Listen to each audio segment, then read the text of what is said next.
बंदी छोड़ सतगुरु रामपाल जी परमेश्वर जी की जय हो। परम पिता परमात्मा सारी सृष्टि के रचनहार कुल मालिक असंख्य ब्रह्मांडों के स्वामी जगत गुरु तीनों लोकों में प्रवेश करके सबका भरण पोषण करने वाले राजाधिराज आत्माधार नाथों के नाथ देवों के देव महादेव सर्वेश्वर महेश्वर मृत्युंजय अजरो अमर आदि अनादि सनातनी प्रभु जगत पिता जगदीश्वर श्री श्री 1008 की उपाधि के वास्तविक अधिकारी अकाल मूरत सौद स्वरूपी राम वासुदेव सर्वगतम ब्रह्म परम पूज्य प्रथम पूज्य परम संत परम पुरुष परम धनी परम दयालु सत्य कबीर हक्का कबीर अल्लाह अकबर बाखबर अल्लाह ताला जगत के तारणहार जगत के मुक्तिदाता जगत के जगन्नाथ हारे के सहारे हिंदुओं के राम मुसलमानों के अल्लाह सिखों के वाहिगुरु ईसाइयों के मसीह दया के सागर दया निधि करुणा के सागर करुणा निधि स्वयंभू परिभू संकट मोचन कष्ट हरण मंगल करण दुख भंजन अविगत कबीर निर्विकार निर्विषम परमात्मा अलय अलेख सतगुरु आदि अनादि सतगुरु असली मर्यादा पुरुषोत्तम असली राम असली कृष्ण असली घनश्याम असली मुरारी राजाओं के राजा महाराजाओं के महाराजा शहंशाहों के शहंशाह सम्राटों के सम्राट भगवानों के भगवान अल्लाहों के अल्लाह प्रभुओं के प्रभु मसीहाओं के मसीह सच्चे वाहिगुरु बाबाओं के बाबा पीरों के पीर सेठों के सेठ जगत सेठ सावड़सा सेठ सर्वगुण संपन्न अनंत कोटि कलाओं के स्वामी अनंत कोटि ब्रह्मांडों के नायक योगियों में महायोगी ध्यानियों में महाध्यानी सिद्धों में परम सिद्ध ज्ञानियों में तत्व ज्ञानी ब्रह्म ज्ञानी महाज्ञानी परम ज्ञानी सर्वश्रेष्ठ ज्ञानी विज्ञानी युवा कबीर समरथ कबीर असंवाद अमित ओजा सच्चे रहनुमा करीम अल्लाह शुभान अल्लाह दुनिया के अंतिम पैगंबर 8 सितंबर 1951 से गांव धनाना जिला सोनीपत हरियाणा भारतवर्ष की पावन भूमि पे प्रकट रियल कल की भगवान श्री नारायण साकार हरि श्री बाबा साहेब नूर अनंत परमात्मा संत श्रोमणी सतगुरु रामपाल जी परमेश्वर जी के चरण कमल में साध संगति से जुड़े हुए आप और हम सभी सत्सेवक भाई बहनों का अनंत कोटि दंडवत प्रणाम। सत्साई भाई और बहनों, दया परम पिता परमेश्वर जी की सतगुरु रामपाल जी भगवान की जिनके शुभ आशीर्वाद से विशेष आशीर्वाद से आप और हम सभी सत्सेवक भाई बहन साध संगति से जुड़कर अपनी आत्मा के कल्याण हेतु गुरुदेव के तत्व ज्ञान को आधार बनाकर निरंतर भक्ति मार्ग की ओर दृढ़ता से बढ़ रहे हैं। भाई और बहनों, वर्तमान में अपने बच्चों को दृढ़ता देने के लिए भक्ति मार्ग पर बनाए रखने के लिए पूज्य गुरुदेव भगवान अपने मिशन के तहत हिसार जेल से जो विशेष संदेश भेज रहे हैं उन विशेष संदेश के ऊपर विशेष तौर पर विश्लेषण करने की प्रक्रिया जारी है। यानी क्या कुछ परमात्मा ने सांकेतिक तौर पर या शाब्दिक तौर पर आप और हमारे लिए इन विशेष संदेशों में हिसार जेल से भेजा है, उसके ऊपर निष्कर्ष हो रहा है, उसका निचोड़ निकाला जा रहा है। और दूसरी बात भाई और बहनों, हिसार जेल से परमात्मा ने हमारे लिए जितने भी सत्संग भेजने थे वो भेज चुके हैं। अभी ये जितने भी पार्ट आ रहे हैं विशेष संदेश के 76 नंबर के बाद में 77 नंबर और 78 नंबर, ये उन्हीं पार्ट को रिपीट किया जा रहा है। 76 नंबर के बाद हिसार जेल से सत्संग आना बंद हो चुके हैं। जो विशेष संदेश नंबर 77 है 77 है वो विशेष संदेश नंबर 1 है। आप विशेष संदेश नंबर को एक नंबर को सुनिए और 77 नंबर को सुनिए, दोनों एक ही हैं। आज जो विशेष संदेश नंबर 78 आया 78 नंबर, आप विशेष संदेश नंबर 2 को सुनिए या फिर 78 नंबर को सुनिए, दोनों एक ही हैं। यानी उन्हीं सत्संगों को दोबारा से रिपीट करके आश्रम वालों के द्वारा भेजा जा रहा है। बाकी विशेष संदेश हिसार जेल से आना बंद हो चुके हैं क्योंकि सात संगतियां गुरुदेव भगवान के आशीर्वाद से चल रही हैं, उनकी प्रेरणा से चल रही हैं। हमें इन सब बातों का नहीं पता था। जैसे ही लास्ट संदेश हिसार जेल से गुरुदेव का आया 76 नंबर, हमें तो नहीं पता था आगे की और मैसेज आएंगे या नहीं आएंगे, लेकिन उसी दिन से परमात्मा ने दास को प्रेरणा करके और विशेष संदेश नंबर 1 के विश्लेषण के लिए वीडियो बनवाने शुरू कर दिए दिन के 2 बजे। क्योंकि गुरु तो अंतर्यामी है, गुरु को तो पता है इस बात का कि अब इसके आगे और कोई संदेश हिसार जेल से नहीं आना है। जितना समझाना था समझा दिया गया है। तो उसी दिन फिर दास को परमात्मा ने प्रेरणा की और उसी दिन से फिर परमात्मा ने कि भाई अब मेरे संदेश तो बाहर जाना बंद हो चुके हैं, अब और कोई सत्संग है नहीं, अब एक नंबर से उनके ऊपर विश्लेषण हो। तो दास के अंदर परमात्मा ने प्रेरणा की और उसी दिन से दास फिर एक नंबर विशेष संदेश पे लाइव आना शुरू हो गया। तो ये कोई संयोग नहीं है भाई और बहनों, कोई कॉम्बिनेशन नहीं है, परमात्मा की रजा से सात संगतियां चल रही हैं और परमात्मा की रजा से ही आप भाई बहनों तक सारे संदेश जो है ये भेजे जा रहे हैं। तो हिसार जेल से 76 नंबर विशेष संदेश के बाद नए विशेष संदेश आना बंद हो चुके हैं। अब आगे जितने भी विशेष संदेश सतलोक आश्रम मैनेजमेंट हरियाणा सोशल मीडिया पर डालेगा, विशेष संदेश नंबर 77, 78, 79, 80, 81, ये केवल उन्हीं को रिपीट करके भेजेगा, क्योंकि आश्रम वालों को लगता है कि संगत को क्या पता हम क्या भेज रहे हैं, क्योंकि आश्रम वाली संगत गुरुदेव के सत्संगों को ध्यान से तो सुनती नहीं है, उनका निष्कर्ष वो निकालती नहीं है, तो वो भूल जाते हैं कि कौन सा सत्संग था, क्या सत्संग था। तो आश्रम वालों को कुछ भी ध्यान नहीं है, उनको लगता है कि नए नए सत्संग आ रहे हैं। तो ये आप जियों को थोड़ी सी जानकारी देनी जरूरी थी। तो विशेष संदेश नंबर 8 के ऊपर निष्कर्ष निकालने की प्रक्रिया जारी है गुरुदेव भगवान के आशीर्वाद से। कल हमारा एक पार्ट बन चुका है, आज हम दूसरे पार्ट के ऊपर चर्चा करेंगे। उससे पहले दास आपको एक छोटी सी सूचना और देना चाहेगा साध संगतियों के विषय में। देखो दास अक्सर आप भाई बहनों को अपडेट करता रहता है साध संगति में जाने या ना जाने के विषय में, लेकिन भाई बहन क्या करते हैं कि लास्ट टाइम मैं जो बोलता हूं उसको तो पकड़ लेते हैं और पहले मैं क्या बोल गया उन चीजों पे ध्यान नहीं रखते हैं, तो कंफ्यूज हो जाते हैं। तो कंफ्यूज होने की आवश्यकता नहीं है। बहुत सारी जगह भाई बहन 10, 50 या 100, 150 किलोमीटर तक के भगत भाई बहनों के साथ संगतियां रखवाते हैं, तो उन साथ संगतियों में कोई दिक्कत नहीं है। भाई बहन 100, 50, 150 किलोमीटर तक अपने क्षेत्र में साथ संगति रखवा सकते हैं, कोई भी रखवा सकता है। ये तो परमात्मा के सत्संग है, इनमें कोई किसी की तरफ से कोई परमिशन लेने की आवश्यकता नहीं है, किसी की आज्ञा लेने की आवश्यकता नहीं है। आप कोई भी भाई बहन कभी भी अपने घर पर या कहीं भी परमात्मा की साथ संगति रखवा सकते हैं, बशर्ते इस बात का ध्यान रखें कि आप जी मर्यादा में हो और जिस जगह साथ संगति रखवाई जा रही है उस जगह पर आने वाले भक्तों को गुरु महिमा करने में किसी प्रकार की कोई तकलीफ या दिक्कत नहीं होनी चाहिए। अगर आपके घर पे माहौल अच्छा नहीं है, आप कुछ भगत भाई बहन आपस में मिलकर सलाह मशवरा करके कोई जगह किराए पे लेकर, ज्यादा महंगी नहीं, 5-10 हज़ार रुपए तक की, जिसका खर्चा आप जी सब मिलकर आसानी से वहन कर सको, कोई भी छोटा मोटा जगह लेकर किराए पर आप जी साथ संगतियां कर सकते हो।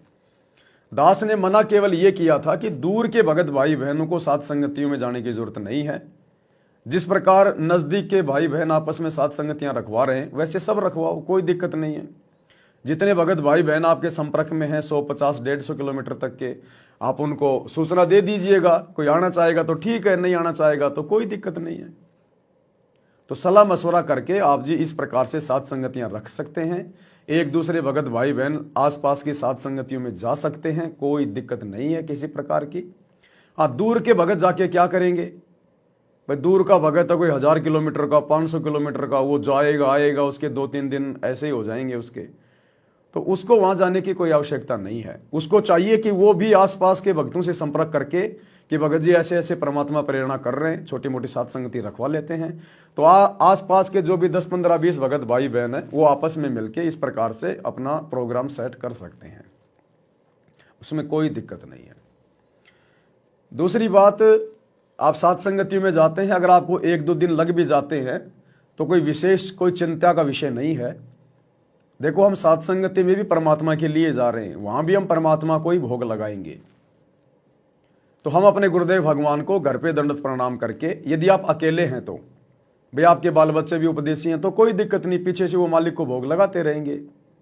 अगर आप अकेले उपदेशी हैं या पूरा परिवार जाना चाहता है साथ संगति में आसपास में तो कोई विशेष दिक्कत नहीं है, आप जी जा सकते हैं। परमात्मा को दंडवत प्रणाम करके मालिक से आज्ञा लेके कि ये परमेश्वर, हम आप ही की महिमा के लिए, आप ही की ज्ञान चर्चा के लिए अपने भगत भाई बहनों के पास में जा रहे हैं। परमात्मा हमें आज्ञा देना, हमें क्षमा करना यदि कोई त्रुटि रहे तो, आप जी 1-2 दिन वहाँ रह सकते हैं, ऐसे कोई दिक्कत नहीं है। देखो कल को गुरुजी आएंगे, हमें बुलाएंगे, तो क्या हम आश्रम में नहीं जाएंगे? हम 2 दिन भी रहेंगे, 3 दिन भी रहेंगे, सपरिवार जाएंगे, फिर घर पे भोग कौन लगाएगा? तो ये परमात्मा सर्वत्र है, हर जगह। हमने किसी भी जो क्रिया है ना उससे मतलब बंध के नहीं रहना, हमने किसी भी क्रिया से बंध के नहीं रहना कि एक बार भोग लगाना शुरू कर दिया तो डेली उस घर में भोग लगना जरूरी है। विशेष परिस्थितियों में हम परमात्मा से क्षमा प्रार्थी होके आज्ञा लेके हम लोग जा सकते हैं, उसमें कोई दिक्कत नहीं है। दूसरी बात, कोई भी भगत आपको सूचना भेज दे, कोई भी भगत कह दे कि भाई मेरे घर पे सात संगति है, मैं सात संगति रखवा रहा हूं, आप उस भगत को जानते नहीं, पहचानते नहीं और थैला उठा के चल दिए, तो ऐसा नहीं करना, वो भी गलत है। जिस भगत के यहाँ पर सात संगति है, पहली बात तो उस भगत ने आसपास के जितने भी भगत उसके संपर्क में हैं, 10, 20, 50, उन सबको पहले सूचित करना चाहिए कि भगत जी ऐसे ऐसे छोटी सी सात संगति की परमात्मा प्रेरणा कर रहे हैं, और आप जियों को समय मिले तो भगत जी आप जी आना, बाकी आप बताओ उस और क्या करे क्या नहीं करे, रखवाना उचित है या नहीं है। तो वो भगत जो भी अपनी राय दे उस हिसाब से, जो ज्ञान आधार से उचित हो वही राय माननी है, जबरदस्ती के नहीं। सबके ऐसे तो अपने अपने विचार हो जाएंगे, तो सबके विचार लेके नहीं चढ़ने, सबकी सुविधा को मद्देनजर रखते हुए और परमात्मा की मर्यादाओं को और ज्ञान आधार को मद्देनजर रखते हुए हमने सात संगतियां रखवानी है। बहुत सारे नए भगत भाई बहन सात संगतियों से जुड़ रहे हैं, वीडियो देख रहे हैं, उनकी इच्छा होती है कि हम सात संगति में जाएं, सात संगति में जाएं। तो अगर सात संगतियां रखवाओगे नहीं तो भगत भाई बहन जाएंगे कहाँ? ऑनलाइन तो वीडियो देख ही रहे हैं वो। जब वो भक्तों के बीच में जाएंगे, हम कैसे गुरुजी को भोग लगा रहे हैं, क्या क्या सावधानियां बरत रहे हैं, क्या क्या हमारे नियम हैं, तो वो सारी चीजें जब वो जाएंगे तभी तो उनको पता चलेगा।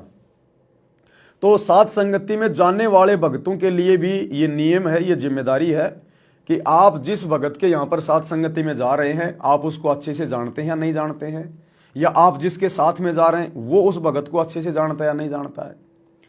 सात संगति रखवाने वाला भगत मर्यादा में है या नहीं है, आचार विचार व्यवहार ठीक है या नहीं है, या खाली अपनी मान बढ़ाई के लिए सात संगति रखवा रहा है, दिखावे के लिए रखवा रहा है। तो यदि हमें कोई त्रुटि नजर आती है तो आप जी सात संगति में ना जाइए।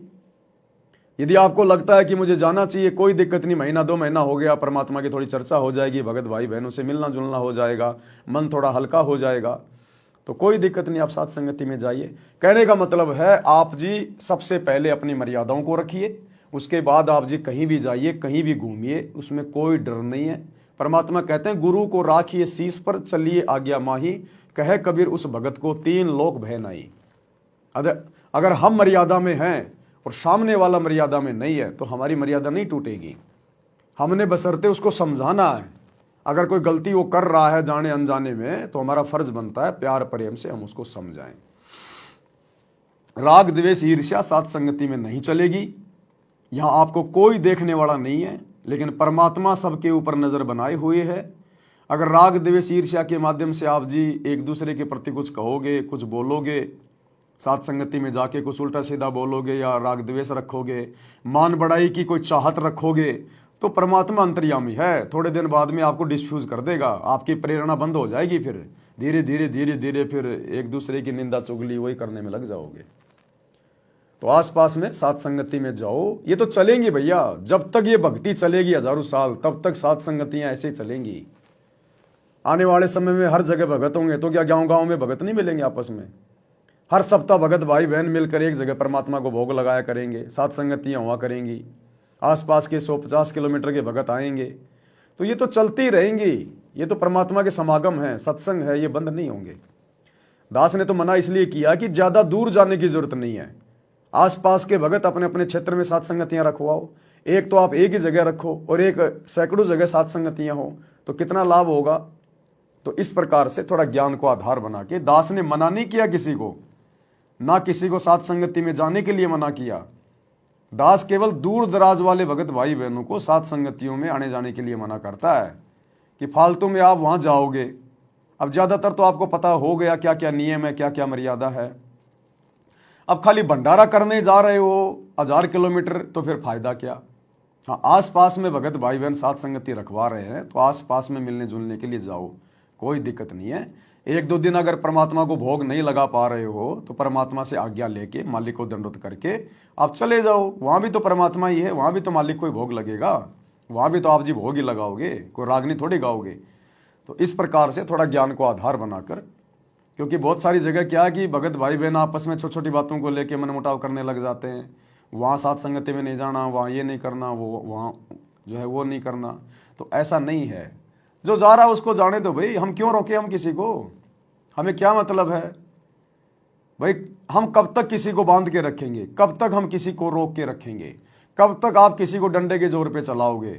जैसे हमारे गुरुदेव भगवान ने 2014 के बाद पूरी संगत को फ्री छोड़ दिया कि भैया मैंने जो ज्ञान देना था दे दिया, मैंने जो मर्यादा बतानी थी बतानी, मैंने बता दी, अब मैं किसी को बांध के नहीं रखूंगा।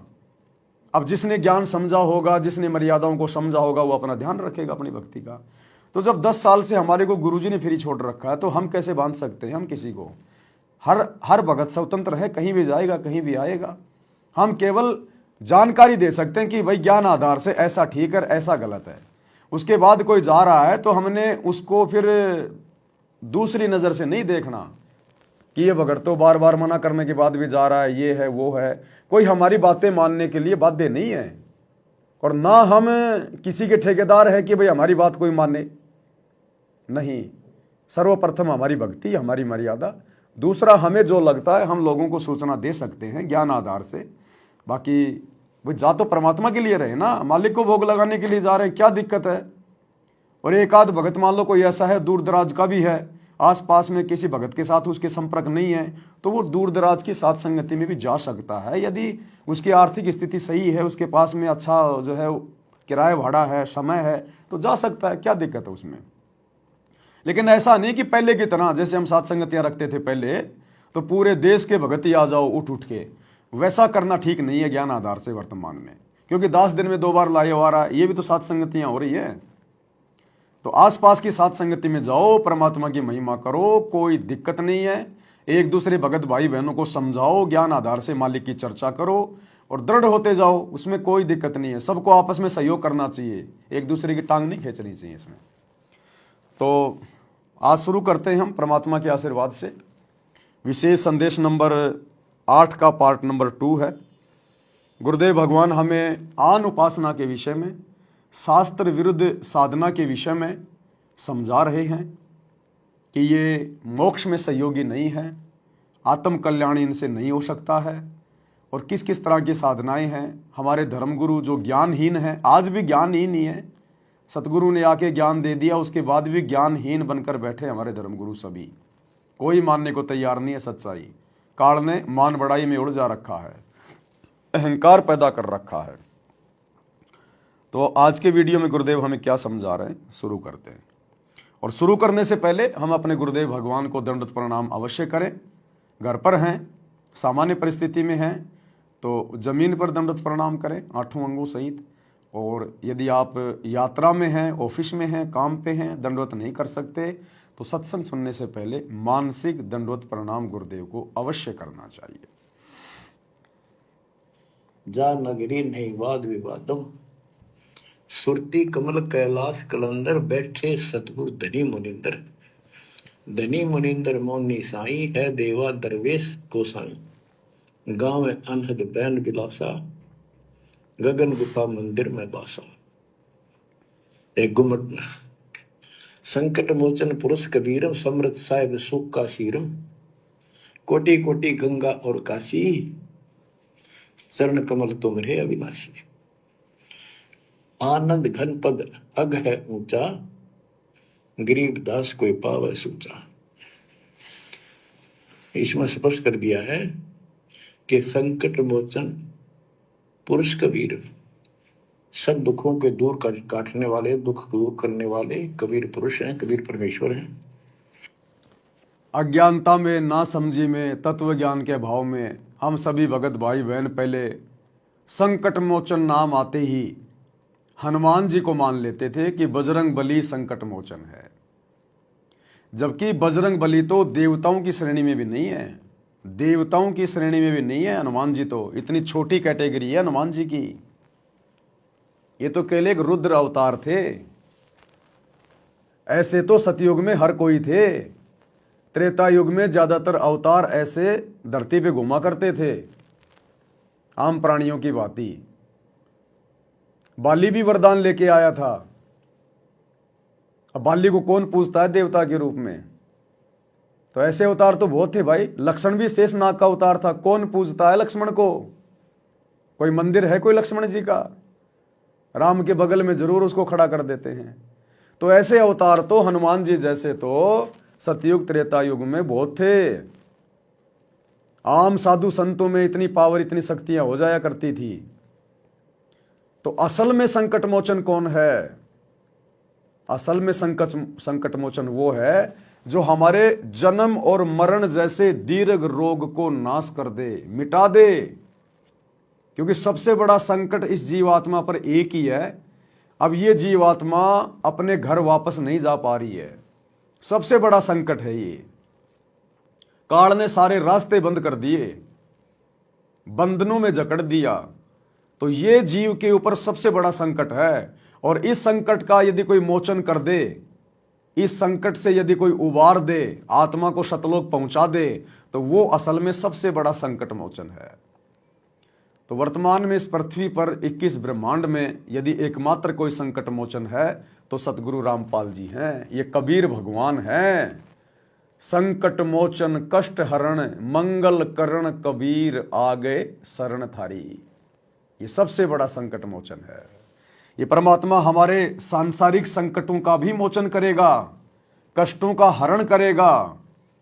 हमें यहां भी परमात्मा अच्छी तरीके से 2 टाइम की रोजी रोटी उपलब्ध करवाएगा, काम धंधा उपलब्ध करवाएगा।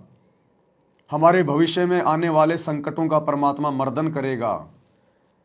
और सतलोक में तो फिर परमात्मा हमें अंत में, अगर आजीवन भक्ति पर लगे रहे, मर्यादाओं में टिके रहे, तो फिर ये परमात्मा काललोक से भी हमारा जो सबसे बड़ा संकट है जन्म और मरण का, उसको भी काटेगा और सदा सदा के लिए सतलोक में बैठाकर सुखी करेगा। और परम पदार्थ सुख का शीरम, परम पदार्थ सबसे श्रेष्ठ परमात्मा और सुख का शीरम, यही सुख का दाता है। बच्चों, हमारा मोक्ष न होने का एक कारण रहा है, काल ने सबको भ्रमित कर रखा है।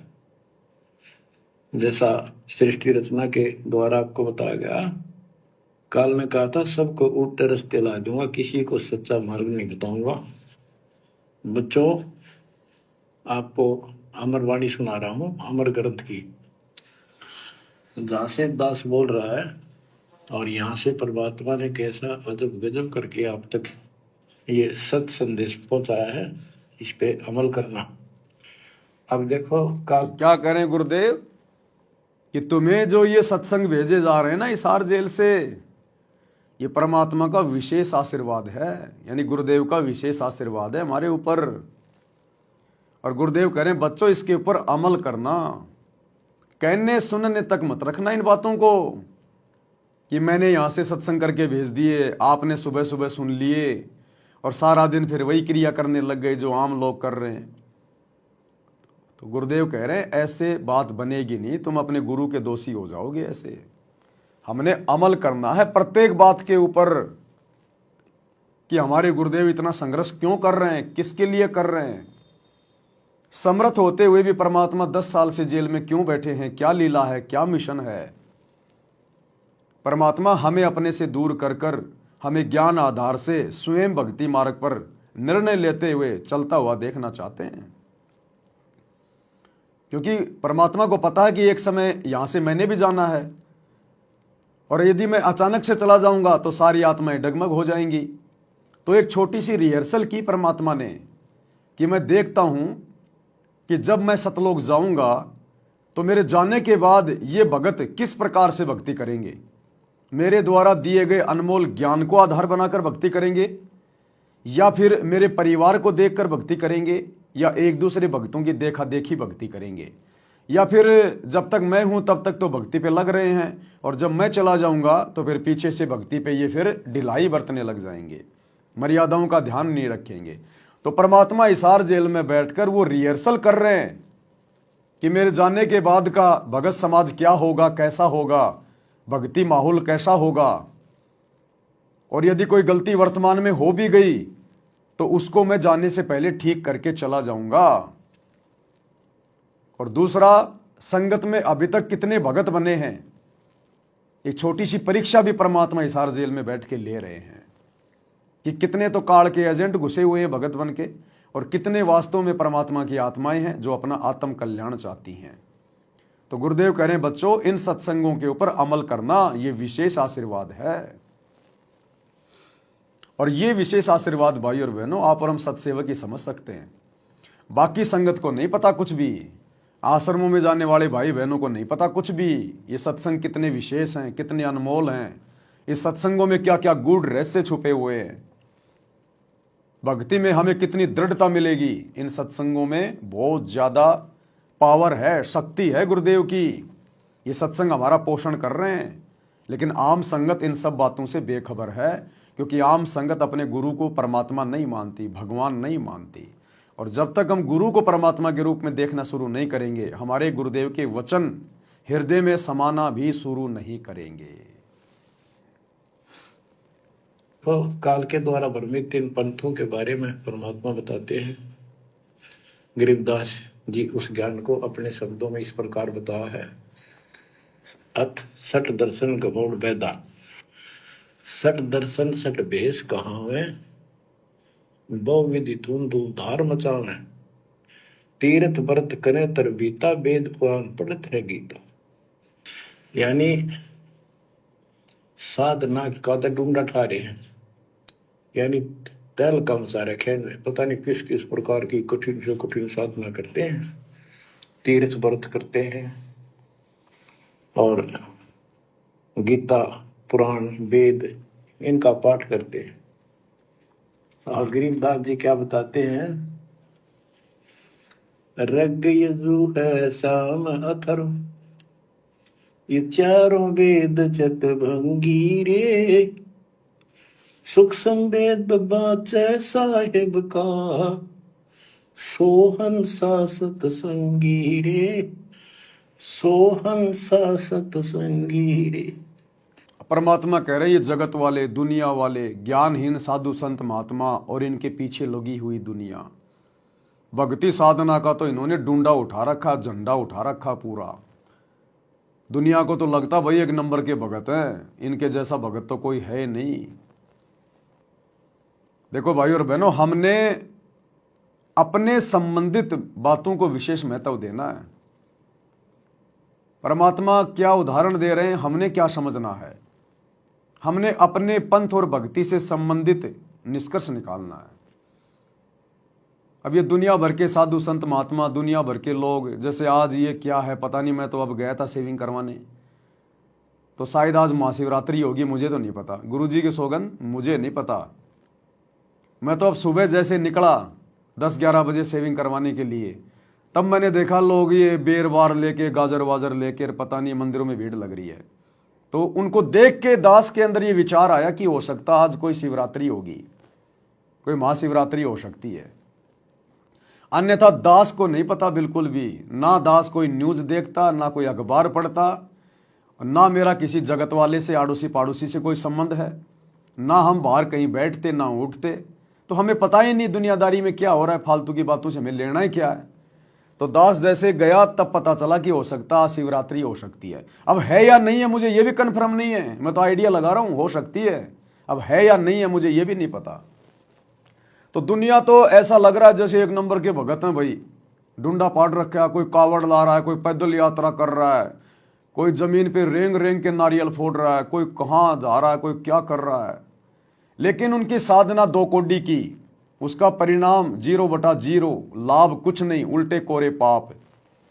तो ठीक इसी प्रकार वर्तमान में काल का तो एक ही काम है भाई और बहनों, भ्रमित करना। जिस प्रकार उसने जगत को भ्रमित कर रखा है भक्ति और भगवान के नाम पे, अब जब आत्माएं भगवान की शरण में आ जाएंगी, सतगुरु की शरण में आ जाएंगी, तो उनको भ्रमित क्यों नहीं करेगा। तो आज ठीक इसी प्रकार से जैसे जगत वाले भाई बहनों ने भक्ति का डूंडा उठा रखा है, लेकिन उनकी मान मर्यादा कुछ भी नहीं है, शास्त्रों के विरुद्ध है, इसी प्रकार सतगुरु रामपाल जी की 90% संगत जो सतलोक आश्रमों से जुड़ी हुई है, आम लोगों को लगता है भाई एक तो एक नंबर के भगत हैं, इन्होंने तो भक्ति का डूंडा उठा रखा है? साल में 5-5, 6-6 तो बहुत बड़े बड़े भंडारे कर रहे हैं, भंडारों का दिन रात प्रचार किया जा रहा है, पोस्टर लगाए जा रहे हैं, पंपलेट बांटे जा रहे हैं, जा जाके लोगों को न्योता दिया जा रहा है जबरदस्ती, आना जी हमारे भंडारे में, आना जी धनाने धाम में, देसी घी का भंडारा, देसी घी का भंडारा। यूट्यूब चैनल को सब्सक्राइब करवाने के लिए भक्तों की रेल बना रखी है, पुस्तकों का ज्ञान प्रचार कर रहे हैं और तरह तरह से कहीं को रैली है, कोई राजनेता की रैली है, कोई मंत्री की रैली है, डूंडा पाट रखा है, बसों में भर भर के ले जाते हैं भक्तों को भीड़ इकट्ठी करने के लिए। तो दुनिया को तो लगता है कि बाबा रामपाल जी के भगत तो एक नंबर की भक्ति कर रहे हैं, लेकिन बाबा रामपाल जी के 90% भगत जो सतलोक आश्रमों से जुड़े हुए हैं, दो धेले की भक्ति कर रहे हैं दुनिया वालों में, और बाबा रामपाल जी के सतलोक आश्रमों से जुड़े हुए भक्तों में कोई अंतर नहीं है, क्योंकि मर्यादा किसी की नहीं है, मर्यादा सबकी खंडित है। इन सतलोक आश्रमों से जुड़े हुए भक्तों से चाहे बाबा रामपाल की भक्ति करवा लो और चाहे श्री रामचंद्र जी की भक्ति करवा लो, इनको कोई फर्क नहीं पड़ता। इनसे आप चाहे इन आश्रमों में भंडारे करवा लो, चाहे इनसे राम जन्मभूमि अयोध्या में भंडारा करवा लो, इनको कोई फर्क नहीं पड़ता। इन्हें चाहे अपने गुरुजी की रैलियों में बुला लो, चाहे जाट आरक्षण की रैली में बुला लो, चाहे आनंद पाल सिंह जैसे गुंडों की सीबीआई जांच की रैली में बुला लो, या चाहे नेताओं की रैलियों में धक्के खिला लो, इन्हें कोई फर्क नहीं पड़ता। इन्हें पता ही नहीं हम क्या कर रहे हैं, हमारे गुरुजी के नियम क्या है, हमारा मार्ग क्या है, हमारा गुरु इतना संघर्ष क्यों कर रहा है। तो दुनिया को तो लगता है कि भक्ति का डूंडा उठा रखा, भाई एक नंबर के भगत हैं। और आश्रम में तो इनका व्यवहार देखो आप, आश्रम में तो बड़े प्यार से बोलेंगे, प्यार से रहेंगे, भगत जी करेंगे। कोई कुछ कह देगा, अरे कोई बात नहीं भगत जी, कोई बात नहीं। और आप इनके घरों पे जाके देखो, जहां ये काम धंधा करते हैं वहां जाके देखो आप इनका आचार विचार व्यवहार। जब साथ संगति होती है वहां आके देखो, ये ले लेके लठ आ जाते हैं मारने के लिए। इनसे बात करके देख लो ज्ञान आधार से, कोई सवाल कर लो इनसे, जरा सा गालियां निकालने लग जाएंगे ये। तो ये दुनिया की नजरों में तो एक नंबर के भगत बने फिर रहे हैं, और वास्तविक जिंदगी में भक्ति इनके आसपास भी नहीं है। सतगुरु रामपाल जी ने भक्ति दे दी, लेकिन साथ में मर्यादा भी बताई है। मर्यादा तोड़ के तुम जितनी मर्जी भक्ति का दिखावा कर लो, एक फुट्टी कोड़ी भी हाथ नहीं लगेगी, फुट्टी कोड़ी भी। और ये कितने भगत हैं, कितनी इनके अंदर भक्ति जो है वो प्रवेश हुई है। खुद सतगुरु रामपाल जी समय समय पर इन लोगों की पोल पट्टी हिसार जेल से खोलते रहते हैं कि कैसा इनका आचार है, कैसा इनका विचार है, कितना इनको ज्ञान है, कैसी इनकी सोच है। अपने 90% भक्तों की सोच, उनकी रहनी करनी सतगुरु रामपाल जी ने आम जगत वालों से भी गिरी हुई बताई है। अब सोचो, ये आम जगत वाले अच्छे या फिर सतगुरु रामपाल जी के भगत अच्छे। तो समय समय पर सतगुरु रामपाल जी सतलोक आश्रमों से जुड़े हुए भगत भाई बहनों की रहनी करने को भी दर्शाते रहते हैं, क्योंकि ये दिखावे की भक्ति नहीं है। तुम दुनिया के सामने जो 2 नंबर का काम करने वाले आदमी हैं, भक्ति के निकट भी नहीं है, सारा दिन उल्टे काम करते हैं, राजनीति में सड़ रहे हैं, उनको तुम पकड़ पकड़ के एमएलए को, मंत्री को, किसी ठेकेदार को, उनको तो तुम पकड़ पकड़ के हाथ जोड़ जोड़ के भंडारों में लेके आते हो। और अपने भगत भाई बहनों के साथ तुम्हारा व्यवहार कैसा है, आपका गुरु बता रहा है खुद क्या कह रहा है। थोड़ा सा सुख विचार करना होगा कि हम कौन है, कहां से आए। आपस में खेचातानी रखते हो अभी भी भगत हो गए। अच्छे इंसान तो जगत वाली भी ना करते ऐसा जैसे भगत कर रही है। अच्छे इंसान तो जगत वाली भी ना करते ऐसा जैसे भगत कर रही है। अच्छे इंसान तो जगत वाली भी ना करते ऐसा जैसे भगत कर रही है। किसी को छोटी सी सेवा दे देते, कोऑर्डिनेटर बना दिया, वो ने सोचा मैं खुदा बन गया। और इतना शिक्षा तो बने, मजदूर बनो सीखो, मजदूर। और कई देखा है कि कोऑर्डिनेटर या जिसकी जो भी व्यवस्था लगाई जाए तो व्यवहार भी ठीक नहीं करते, धमकान लग जाते, फुरकान लग जाते। और कुछ ऐसी भी शिकायतें आई हैं जो बहन बेटियों के साथ गलत मैसेज भी डालते हैं। तो वो दुष्ट लोग ना तो कोऑर्डिनेटर के योग्य है, ना वो भगत के योग्य। और कुछ ऐसी भी शिकायतें आई हैं जो बहन बेटियों के साथ गलत मैसेज भी डालते हैं, तो वो दुष्ट लोग ना तो कोऑर्डिनेटर के योग्य है ना वो भगत के योग्य। और कुछ ऐसी भी शिकायतें आई हैं जो बहन बेटियों के साथ गलत मैसेज भी डालते हैं, तो वो दुष्ट लोग ना तो कोऑर्डिनेटर के योग्य है ना वो भगत के योग्य। तो ऐसा तो संगत माई कुसंगत उपजेगी, और ऐसी कुसंगत होगी फिर हम रखेंगे नहीं उसको खेत में। किसान उसको बाढ़ को पाड़ कर खेत तो बाहर फेंक देता है, तो उसको आप मिशन से निकाल दिया जाया करेगा। सुधर जाओ, एक के नहीं सुनी जाया करती, सामूहिक शिक्षा दी जाती है, अमल कर लो इन पे। करो बतेरे फोड़ लिए, इस ज्ञान का असर क्या हुआ? थोड़ा सा सुख होते हो फिर पक्के एजेंट काल के बन जाते हैं, बकवाद वही करनी, भगवान से दूर हो जाना। थोड़ा सा सुख होते हो फिर पक्के एजेंट काल के बन जाते हैं, बकवाद वही करनी, भगवान से दूर हो जाना। थोड़ा सा सुख होते हो फिर पक्के एजेंट काल के बन जाते हैं, बकवाद वही करनी, भगवान से दूर हो जाना।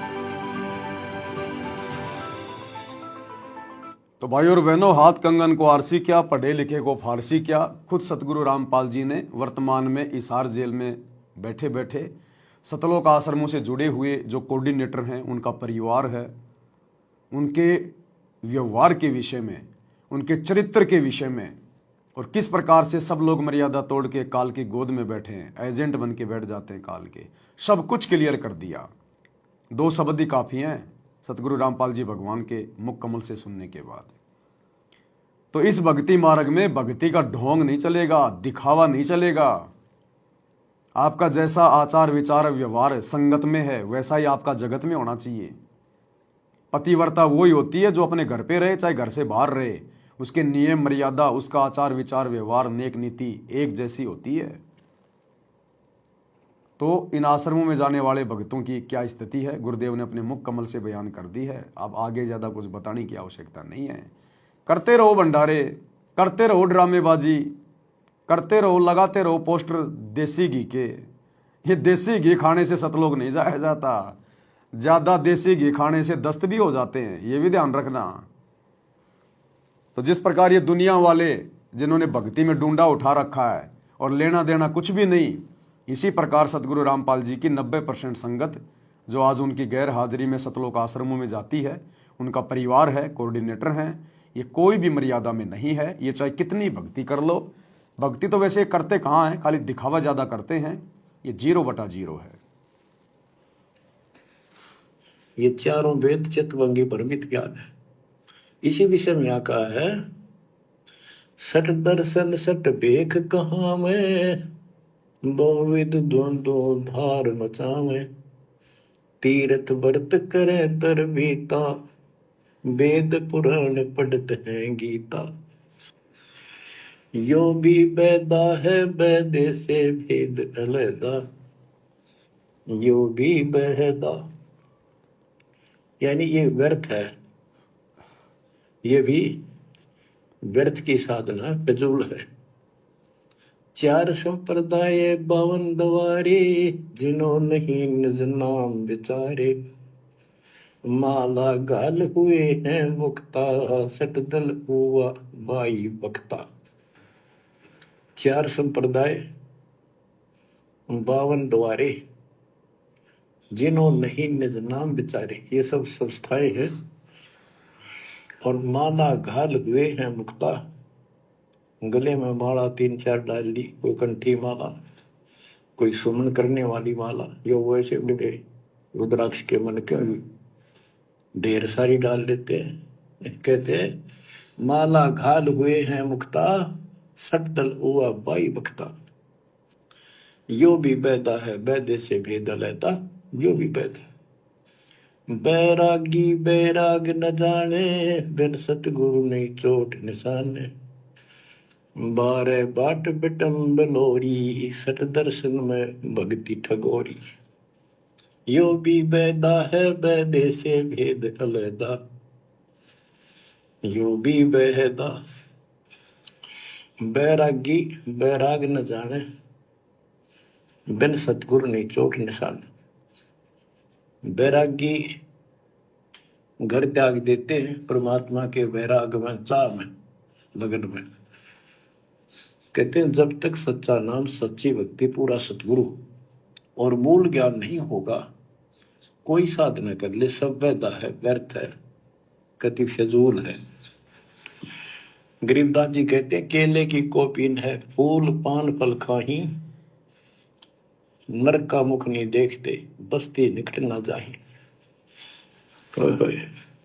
वो जंगल के रोज है, मनसों बिद के जाही, निस्तन फेरो उजाड़ में, नोमा लिख पावे भाई साहेब मदनी। यहां पर वही बात कही है, चार संप्रदाय 52 दवारे, जिन्हों नहीं निज नाम बिचारे, माला घाल दे हैं मुक्ता, सटदल पुआ बाई बख्ता। फिर कहते हैं बैरागी बैराग न जाने, बिन सतगुर नहीं चोट निशाने। ये बैरागी बनकर घर त्याग कर घूमते हैं, उनके विषय में बता दिया, वो तो जंगल के रोज हैं, कितना धक्के खा लो, सच्चे नाम बिना, सच्चे सतगुरु बिना और इस मूल ज्ञान बिना जीव की मुक्ति नहीं हो सकती। बिन सतगुरु नहीं चोट निशाने, सतगुरु के बिना ये समस्या हल नहीं हो सकती। सही ठीक ठिकाने के मंत्र नहीं मिलेंगे, निशाने पर चोट नहीं लगेगी। 12 बाट बिटम बिलोरी, सठ दर्शन में भक्ति ठगोरी। ये सठ दर्शनी है, गिरी पुरी नाथ वैष्णो सन्यासी उगड़ नंगड़ नागा। कहते इनमें भक्ति गलत है, इनको ठग रखा काल में, भ्रमित कर रखा है। सन्यासी 10 नाम कहावे, शिव शिव करे न संशय जावे, निर्वाणी निकच निसारा, भूल गए हैं ब्रह्म द्वारा। क्या स्पष्ट कर दिया कि सन्यासी 10 नाम कहावे। 10 नामी एक पंथ है और वो शिव के उपासक है। कहते शिव शिव करे न संशय जावे। इनके नाम क्या है? 10 नियम है इनके। जैसे हमारे 21 नियम है, ऐसे इनके 10 नियम है, ऐसा करना है, ऐसा नहीं करना है, शिव जी की पूजा करनी और कुछ नहीं करना। ये नाम नहीं जाप करते, कहते हम इन 10 नामों को डेली याद रखा। फिर क्या बताते हैं? सुन सन्यासी कुल कर्मनाशी, भग में प्योंदी धुंध भूले धुंधी, छल छिद्र की भक्ति ना कीजिए, आगे जवाब कहो क्या दीजिए। होय होय। सुन सन्यासी कुल कर्मनाशी, ये सन्यासी अपना पूरा धर्म कर्म नष्ट करे फिरते हैं। बग में प्योंदी भूले धोंदी। प्योंद क्या होती है? जैसे कलम चढ़ाते हैं पौधे का, तो उसको कलमी बोलते हैं। कहते तुम इन या साधु वाली प्योंद तो चढ़ा ली, कान पड़वा लिए, लाल कपड़े पहन लिए, बड़ी बड़ी जटा रखा ली, लेकिन रास्ता ठीक नहीं। ये भगवे प्योंदी भूले धोंदी, छल छिद्र की भक्ति ना कीजिए, आगे जवाब कहो क्या दीजिए। क्या कह रहे हैं परमात्मा? सुन सन्यासी कुल कर्मनासी, छल छिद्र की भक्ति न कीजिए, कहो जवाब आगे क्या दीजिए। ये आप और हमारे ऊपर विशेष पॉइंट है। परमात्मा सत्संग कहाँ करते हैं और दृष्टिकोण कहाँ होता है। परम संत कथा क्या कहता है, समझाना क्या चाहता है। शब्द सैन सतगुरु की पहचान है, पावे अटल सुहाग रे। सुन सन्यासी यानी जिसने भक्ति के लिए सन्यास ले लिया। आप और हम भी एक प्रकार से सन्यासी हैं। उन लोगों ने अपने घर बार छोड़ दिए, इसलिए उनको सन्यासी कहते हैं। हम लोगों ने सांसारिक परंपराओं से सन्यास ले लिया, समाज की जो बुराइयां हैं हमने उनसे सन्यास ले लिया। हम भी एक प्रकार से सन्यासी हैं, संत हैं, भगत हैं।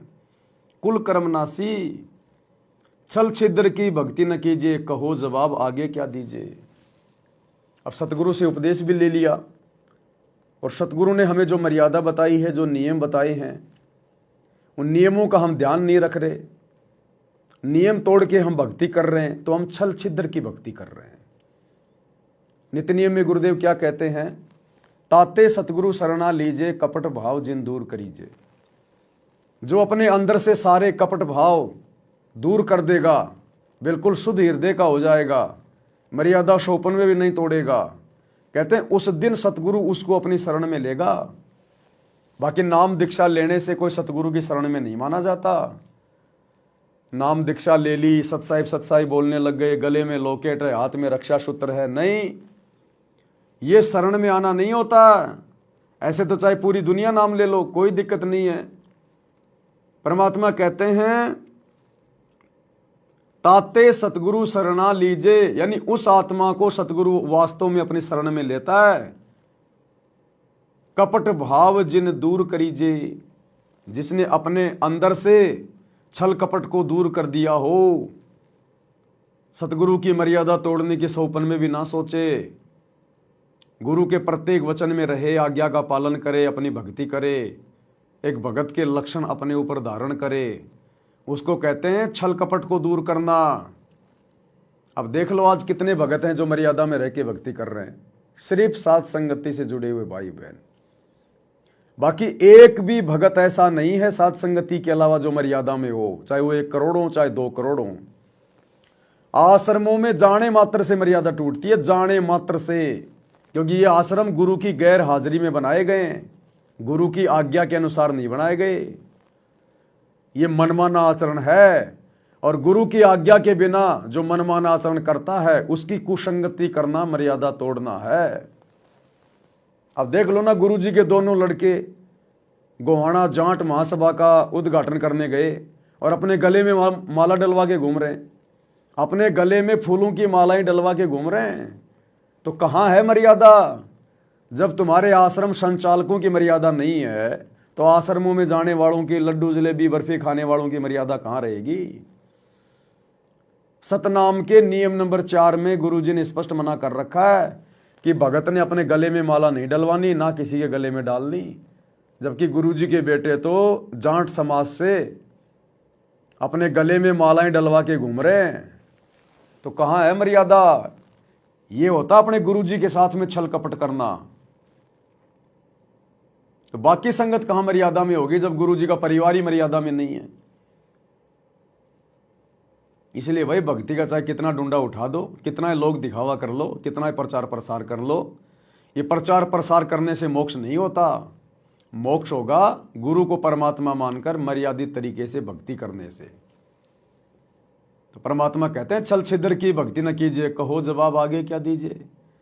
अरे यहां तो चलो कोई दिक्कत नहीं, तुम गुरु को परमात्मा नहीं मान रहे, अपने जैसा 2 कोटि का जीव मान रहे हैं, इंसान मान रहे हैं, एक सामान्य संत मान रहे हैं, मानते ही हो तुम, क्योंकि गुरु के अलावा किसी और को परमात्मा मानने का मतलब है अपने गुरु को हल्के में लेना, मानुष मानना।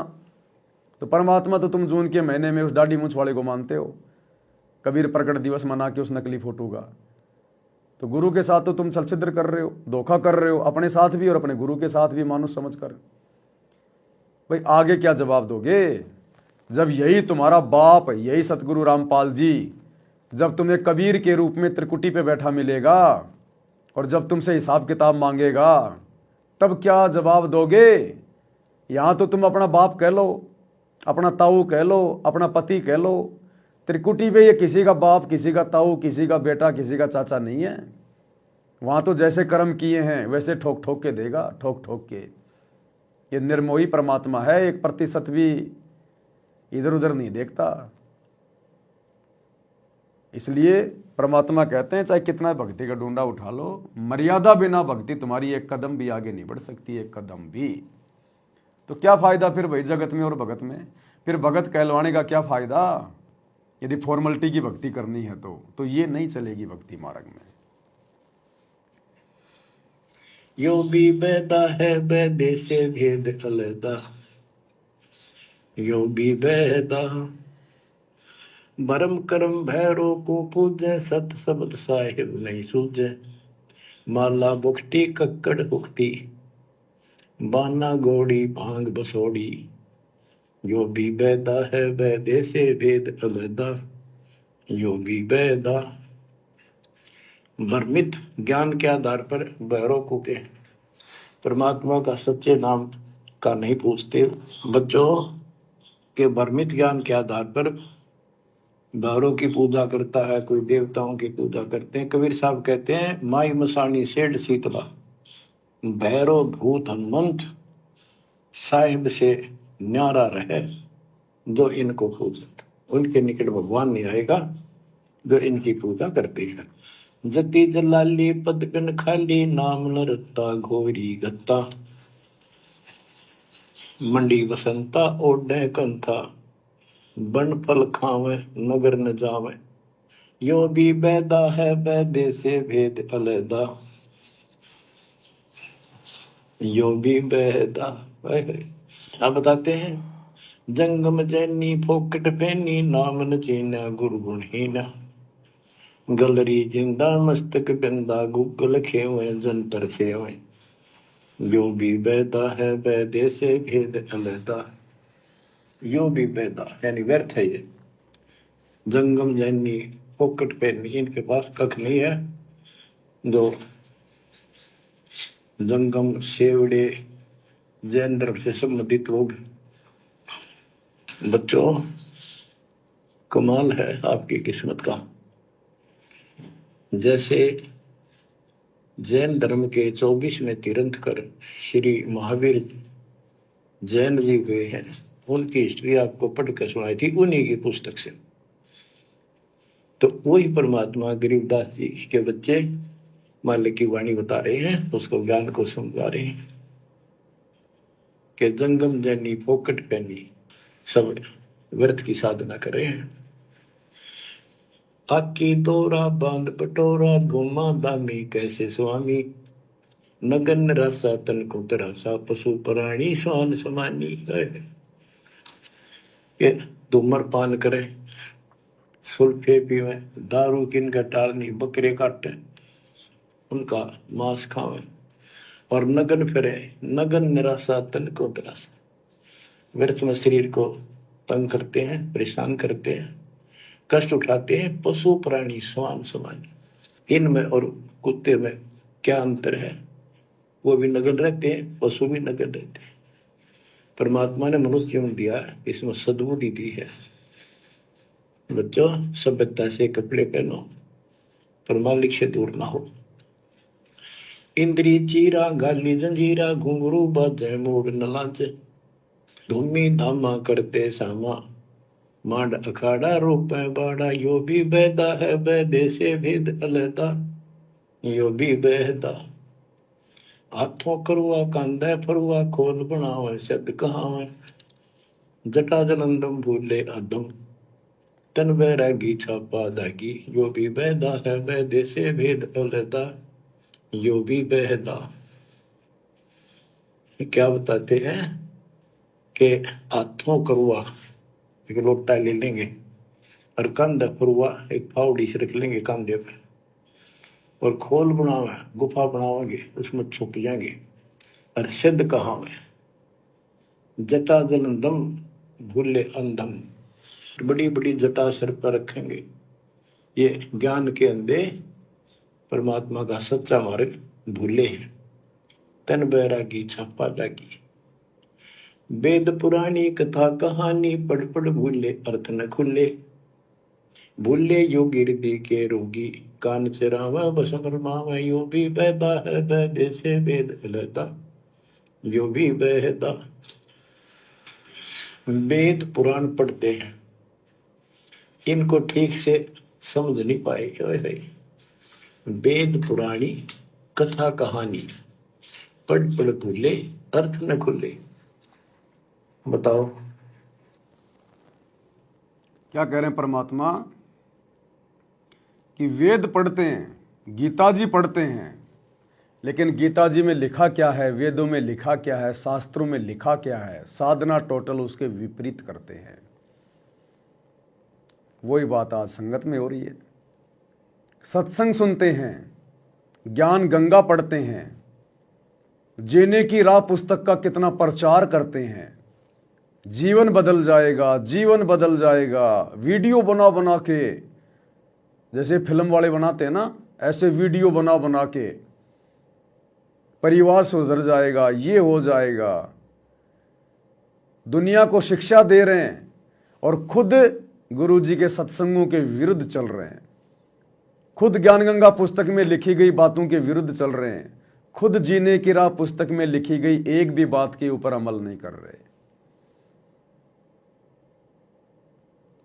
यह हाल हो रहा है संगत में। अब ज्ञान गंगा पुस्तक में, अब जैसे जगत वाले गीता और वेद पढ़ते हैं और ये पत्थर की पूजा करते हैं। अब इनसे कोई पूछे भैया वेद में गीता में कोई मंदिर बना के मस्जिद बना के पत्थरों की पूजा करने का, मूर्ति पूजा का विधान है क्या? कहीं लिखा है क्या? वेद गीता में जो मंत्र तुम जाप करते हो, हरे राम हरे कृष्णा राधे राधे श्याम मिला दे, कहीं लिखा हुआ है क्या? वो एक भी बात मानने को तैयार नहीं, उल्टा लड़ाई झगड़ा करेंगे। अब ठीक इसी प्रकार टोटल सतगुरु रामपाल जी के सत्संग, उनके द्वारा लिखी गई पुस्तकों के विरुद्ध साधना वर्तमान में भगत समाज कर रहा है। बताओ, ये राजनीति करना कौन सी ज्ञान गंगा पुस्तक में लिखा हुआ है? गुरु जी के कौन से सत्संगों में लिखा हुआ है? लेकिन फिर भी गुरु जी का परिवार राजनीति कर रहा है, कोऑर्डिनेटर राजनीति कर रहे हैं, राजनेताओं के दलाल संगत को बना रखे हैं। 2019 में कांग्रेस की गोद में बैठा दिया संगत को, गुरु जी का आदेश बता दिया। 2024 में बीजेपी की गोद में बैठा दिया, गुरु जी का आदेश बता दिया कि बीजेपी को वोट डालना है। पीले पर्चे निकाल दिए, जो बीजेपी को वोट नहीं डालेगा वो गुरुद्रोही हो जाएगा, उसका नाम खंड हो जाएगा, आश्रम में नहीं घुसने देंगे।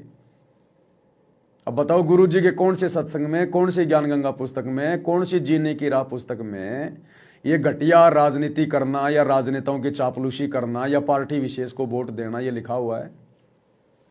तो इनमें जगत वालों में क्या अंतर है?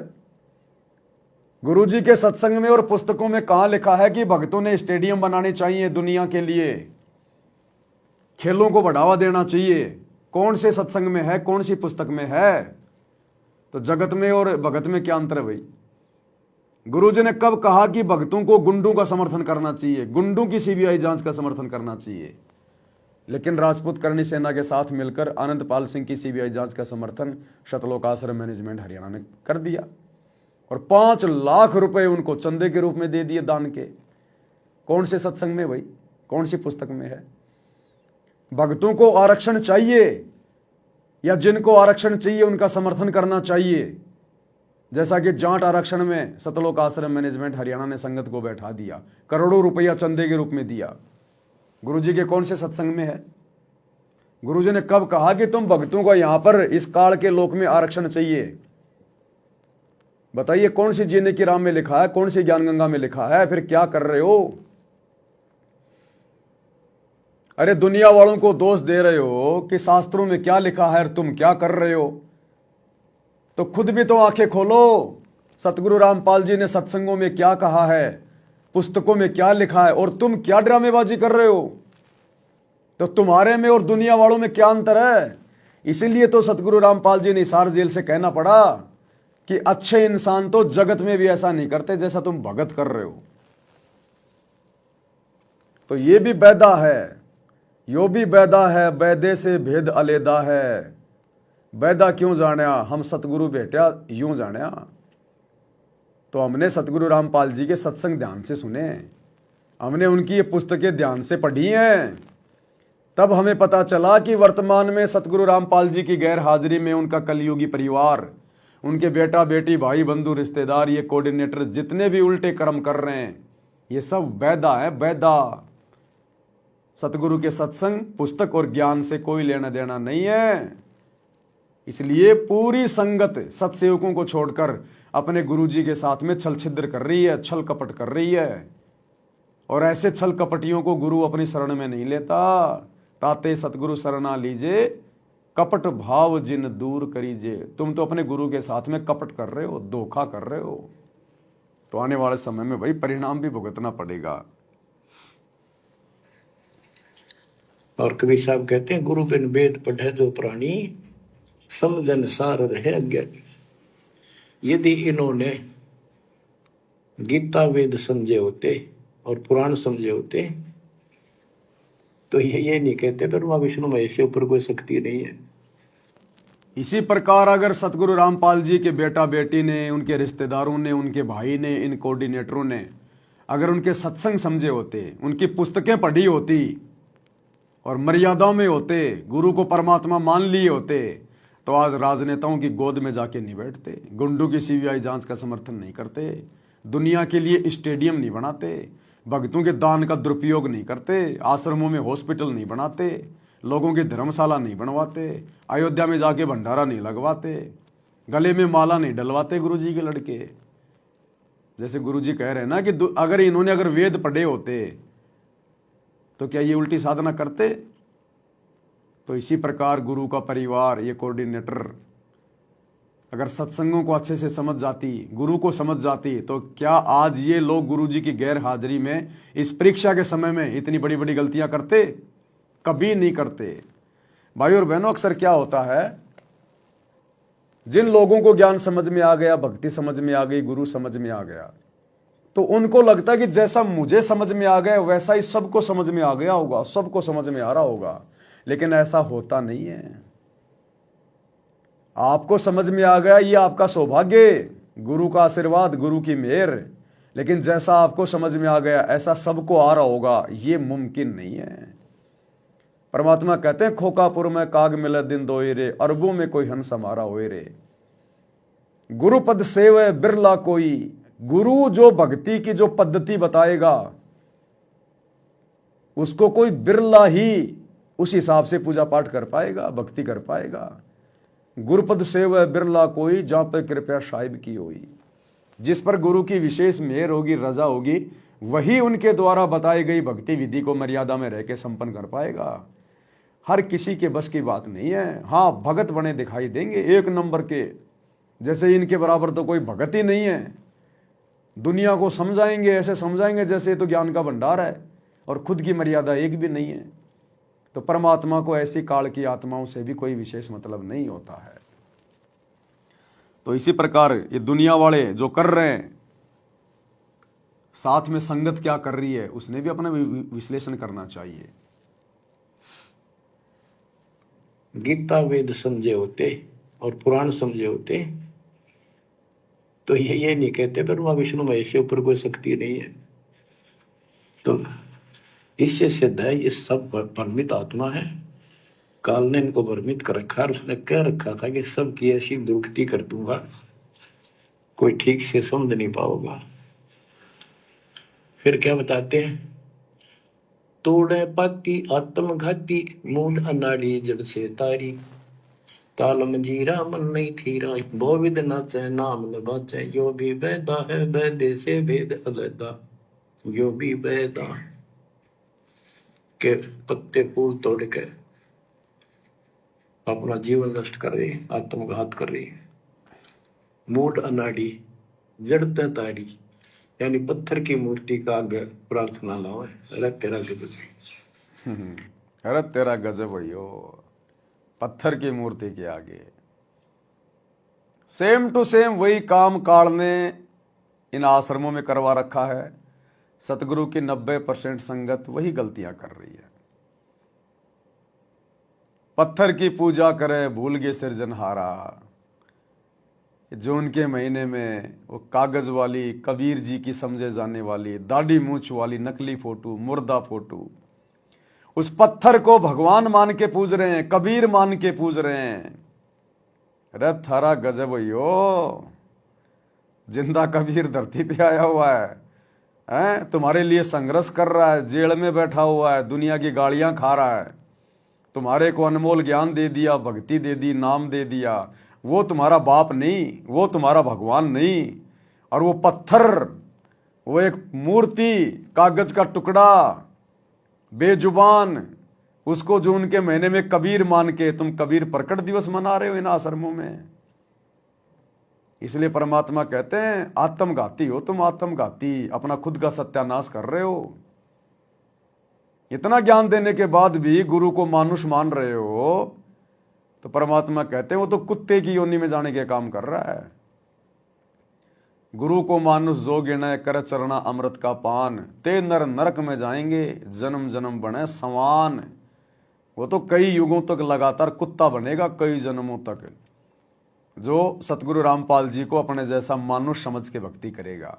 और मानुष समझने का मतलब है अपने गुरु के रहते सहते जून के महीने में उस कागज के टुकड़े में दाढ़ी मूंछ वाली फोटो में कबीर भगवान देखना। कबीर प्रकट दिवस मनाना उस दाढ़ी मूछ वाली फोटो का। तो स्थिति वही है भाई और बहनों, ज्यादा कुछ नहीं है। खाली सतगुरु रामपाल जी से उपदेश ले लिया, भगत कहलाने लग गए, तो बस हम हो गए भगत, हम हो गए पार, हो गया हमारा मोक्ष, हम दुनिया से अलग हो गए। काल बहुत जबरदस्त चीज है। जिसने ब्रह्मा विष्णु महेश को बुद्धि नहीं आने दी है, संगत को कहां से बुद्धि आने देगा? वो रिमोट उसके हाथ में है। जब तक आप गुरु को परमात्मा नहीं मानेंगे, आपकी बुद्धि का रिमोट काल के हाथ में रहेगा। ये रिमोट सतगुरु के हाथ में उस समय आएगा आपका, जब आप सतगुरु को परमात्मा मानोगे। तो सेम टू सेम वही स्थिति है। आश्रमों में भी मूर्तियों की पूजा हो रही है, पत्थरों की पूजा हो रही है, मुर्दों की पूजा हो रही है, मुर्दों की। जिंदा को कोई नहीं पूज रहा, अपने गुरु को परमात्मा मान के उनका प्रगट दिवस कोई नहीं मना रहा इन आश्रमों में। ये रजा तो सात संगतियों में सत्सेवक भाई बहनों के ऊपर हुई है। आगे क्या बताते हैं? ये उतबाही बोले साई, तुमर पाना भेद न जाना, तपा आकाशी वारामासी, मोनी पीठी पंथ अंगीठी, जो भी वैदा है वैदे से वेद अलैदा, जो भी वैदा। क्या कहते हैं कि ऊपर ने बां करके खड़े हो जाए, ऊपर को बां, यह तपस्या है। कोई पैर ऊपर ने, कोई वैसे खड़ा होकर पींग डाल कर उसके स्पोर्ट ले देता है, कोई 5 धोने लगा के 40 दिन ज्येष्ठ मास में तपस्या करता है। ये परमात्मा के लिए चले थे, काल ने इनकी रोड मार दी। इसी प्रकार ये संगत चली थी परमात्मा के लिए, लेकिन इस परीक्षा के समय में काल के एजेंटों ने आश्रम खोल खोल के संगत की रोड़ मार ली, रोड़। अरे संगत ने विचार करना चाहिए था। अगर तुम्हारे गुरु ने आश्रम खोलने होते तो तुम्हारा गुरु आश्रम छोड़ के जेल में जाके क्यों बैठता? अगर तुम्हारे गुरु ने आश्रम बनाने थे, आश्रम खोलने थे, तो तुम्हारा गुरु खुद आश्रम छोड़ के जेल में क्यों बैठा? लेकिन संगत ने इतना भी विचार नहीं किया, और इस परीक्षा के समय में काल ने संगत की रोड़ मार ली। अरे गुरु का नाम लेके कोई तुमसे कुछ भी करवा लेगा और तुम करते चले जाओगे, ये ज्ञान आधार है क्या? ये तो देखा देखी है, ये तो मनमाना आचरण है। परमात्मा कहते हैं जब तक ना देखे निज नैना, तब तक ना माने गुरु के बहना। जब तक आप अपने कानों से ना सुन लो और आंखों से ना देख लो, तब तक यदि कोई थर्ड पर्सन, चाहे कोऑर्डिनेटर हो, चाहे गुरु का परिवार हो, चाहे कोई संगत वाला हो, अगर गुरु जी का आदेश बताता है और वो आदेश यदि गुरु जी के ज्ञान के विरुद्ध है, तो परमात्मा हमें आदेश दे रहे कि आपने उस आदेश को नहीं मानना बिल्कुल भी।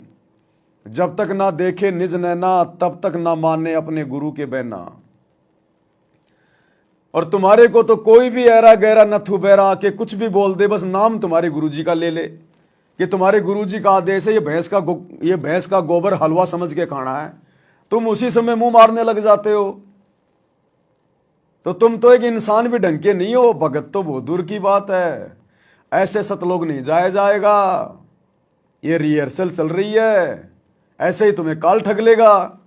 तुम्हारी तो आदत बन गई, पीले पर्चे आ गया, आदेश आ गया, कोऑर्डिनेटर ने बोल दिया, आदेश आ गया, आश्रमों में गुरुजी के परिवार ने कुछ बोल दिया, आदेश हो गया।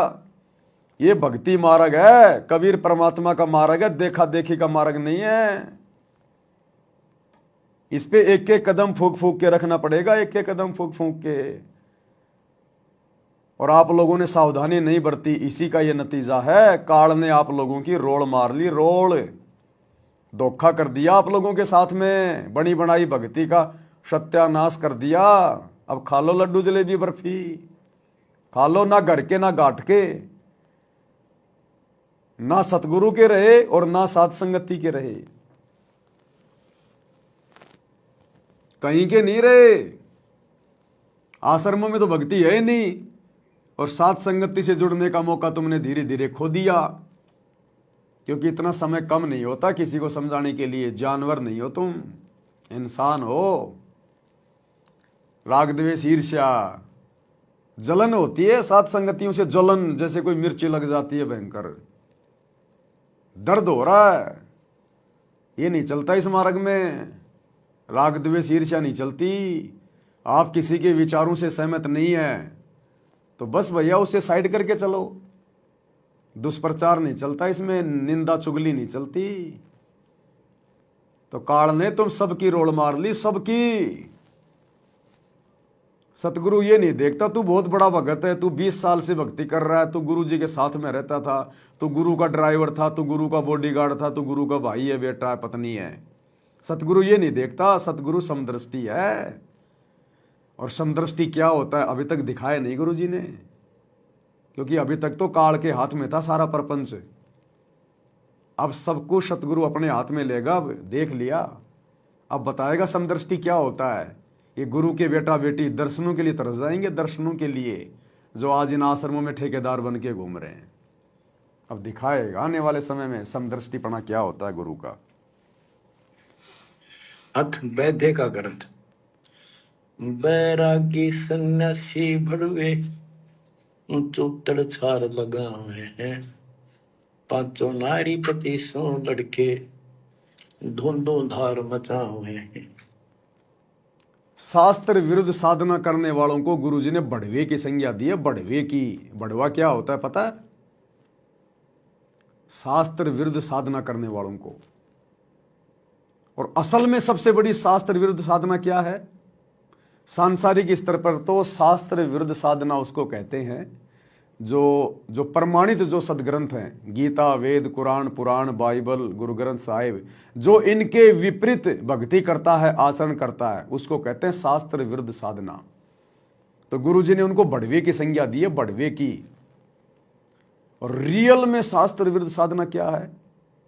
क्योंकि रियल में सबसे बड़ा शास्त्र क्या है? सूक्ष्म वेद, कबीर सागर, गरीबदास जी का ग्रंथ साहिब और सतगुरु रामपाल जी के सत्संग, सतगुरु रामपाल जी के कर कमल से लिखित पुस्तकें, ये रियल शास्त्र हैं। और इन शास्त्रों के विरुद्ध यदि कोई साधना करेगा, मनमाना आचरण करेगा, तो वो डबल बढ़वा, डबल बढ़वा। और इस डबल बढ़वे की संज्ञा में वर्तमान में पूरा सतलोक आश्रम मैनेजमेंट हरियाणा, गुरु जी का परिवार बढ़वा, ये कोऑर्डिनेटर बढ़वे, इन आश्रमों में जाने वाले बढ़वे की संज्ञा में। क्योंकि जितने भी कुक्रम तो उन लोगों ने कर दिए और संगत से करवा दिए, और संगत कर रही है खुशी खुशी, ये बढ़वे वाले काम कर रही है, बढ़वे वाले। सूक्ष्म वेद में तुम्हारे गुरु के सत्संगों में कहां है राजनीति करना, नेताओं की रैलियों में जाना, धक्के खाना, पार्टी विशेष के नाम पे वोट देना? कहां है सूक्ष्म वेद में? स्टेडियम बनाना, गांव वालों के लिए फ्री में बसें चलाना, भक्तों को मजदूरी पे लगा देना, रोडे बनवाना, कहां लिखा है सूक्ष्म वेद में? लोगों की गुलामी करना, चापलूसी करना, समाज के साथ भाईचारा निभाना, अनुपदेशियों की धर्मशाला बनवाना, कहां लिखा हुआ सूक्ष्म वेद में? गुंडों की रैली में जाके बैठना, गुंडों का समर्थन करना, गैंगस्टरों का, कहां लिखा है सूक्ष्म वेद में? 5-5 लाख रुपए चंदे के रूप में गुंडों की सीबीआई जांच के लिए देना, कौन से सूक्ष्म वेद में लिखा भाई? ये बढ़वागिरी नहीं तो और क्या है? जाट आरक्षण में जाके बैठना भगत होने के बावजूद, और करोड़ों रुपया चंदे के रूप में देना, ये बढ़वागिरी नहीं है क्या? अयोध्या में जाके भंडारा लगाना संत रामपाल जी के भगत होने के बावजूद आन उपासकों के लिए, ये बढ़वागिरी नहीं है क्या? संगत क्या कर रही है? भक्ति या बढ़वागिरी? बढ़वागिरी कर रही है, बढ़वागिरी।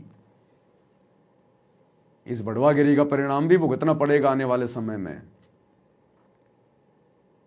ये विचार करने की बातें हैं। चोट खा चुकी है संगत। कंठी माला और मृगछाला सिर पे जटा रखा हुए हैं,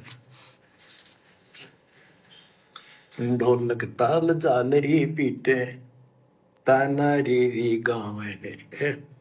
कहते हैं ये काल ने उल्टे रास्ते ला रखे। बैरागी घर छोड़ कर सन्यासी हो गए, और वहां कभी एक लंगोट बांध के सारे शरीर पर राख लपेटे रहते हैं, और इससे मान रहे कि हम बिल्कुल सब कुछ छोड़े।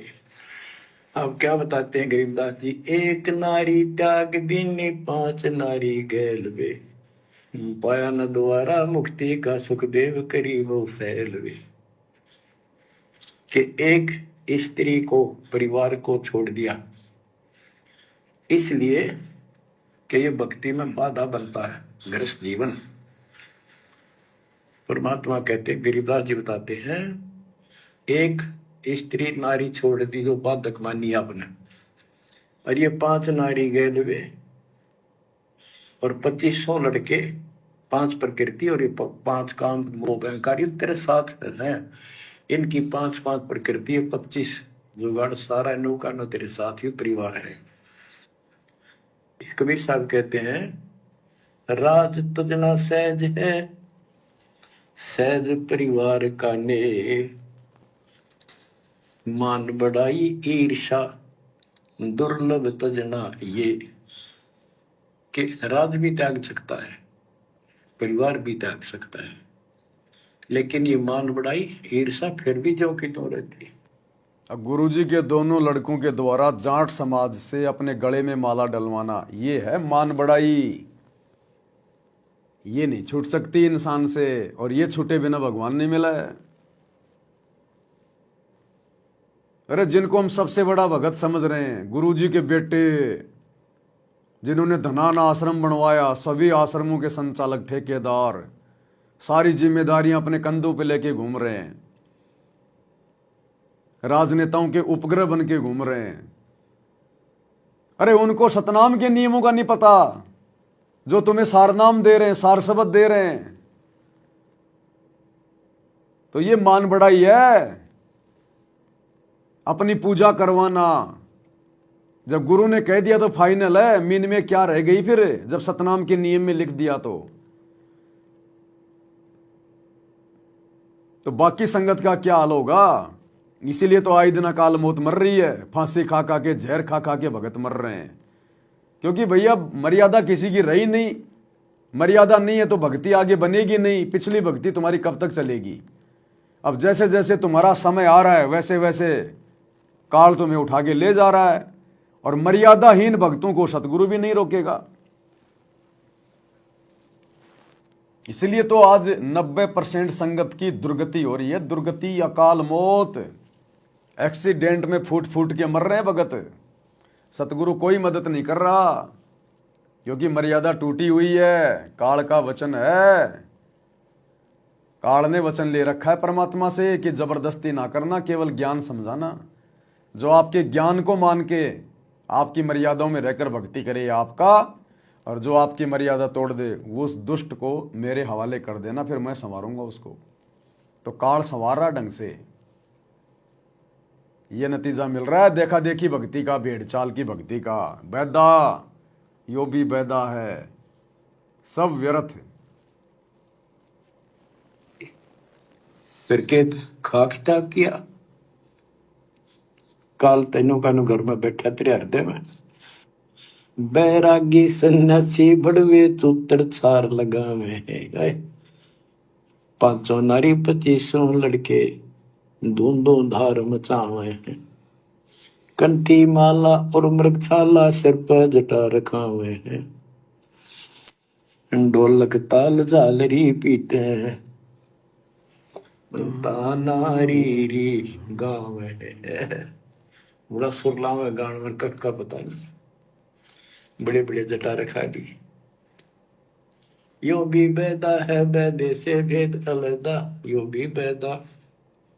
बैदा क्यों जाना, हम सतगुरु बैठे यूं जाना। गरीबदास जी से पूछा किसी ने कि आपने कैसे पता लगा ये सब व्यर्थ है, कि सतगुरु मिल गए इसलिए जाना भाई। इसलिए हम सत्सेवक भाई बहन बार बार वीडियो बना के तुम्हें जगा रहे हैं, चेता रहे हैं, क्योंकि सतगुरु को हम लोगों ने भेटा है। सतगुरु भेटने का मतलब है सतगुरु के ज्ञान के ऊपर अमल करना, सतगुरु के ज्ञान को आधार बना के भक्ति करना। तब हमें इन सब बातों का पता चल रहा है कि आप गुरुजी के परिवार वाले और गुरुजी के परिवार के पीछे आंखें बंद करके चलने वाली संगत, ये सब के सब व्यर्थ में अपना समय और समाज और पैसा बर्बाद कर रहे हैं। आप लोगों की एक भी मर्यादा सुरक्षित नहीं है। आप लोगों को काल की गोद में बैठा दिया गया है, और आने वाले समय में मर्यादा तोड़कर भक्ति करने वाले अपने अपने जो परिणाम है उनको भुगतने का इंतजार करना। अन्यथा फिर आगे भक्ति इतिहास में कोई मर्यादा नहीं निभाएगा।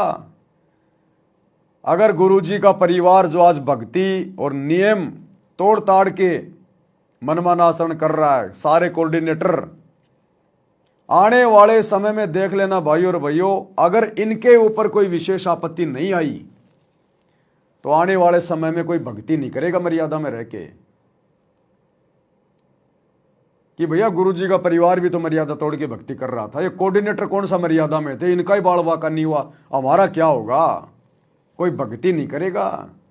लेकिन ये झटका लगेगा, बहुत भयंकर झटका, तब आगे जाके लोगों की आंखें खुलेंगी कि भैया गुरुजी के परिवार ने किया थी गफलत। गुरुजी का परिवार भक्ति पे गफलत कर रहा था, मर्यादा तोड़ के मनमाना आचरण कर रहा था, देख लो उसका परिणाम क्या निकला।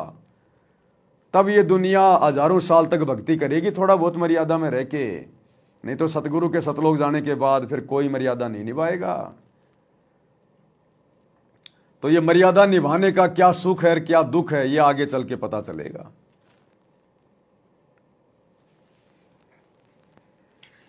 तन के योगी मन के भोगी गुल्लर पेट पड़ावे हैं, गुद भी रस का मर मन जाना बदर भेख बनावे हैं। क्या बात की। करुआ और को पीन लिए जो पड़खड़ गुफा बनावे हैं, खुदा कुत्ती घट में दूती फिर गृह द्वारे जावे हैं। करुआ और कोपीन लिए, कोपीन एक पर्दे के ऊपर एक लंगोट छोटा सा, एक 4-5-6 इंच की पर्दी सी बनाते हैं, उसको कोपीन बोलते हैं, और हाथ में लोटा, और बनखंड में जंगल में जाकर गुफा में रहते हैं।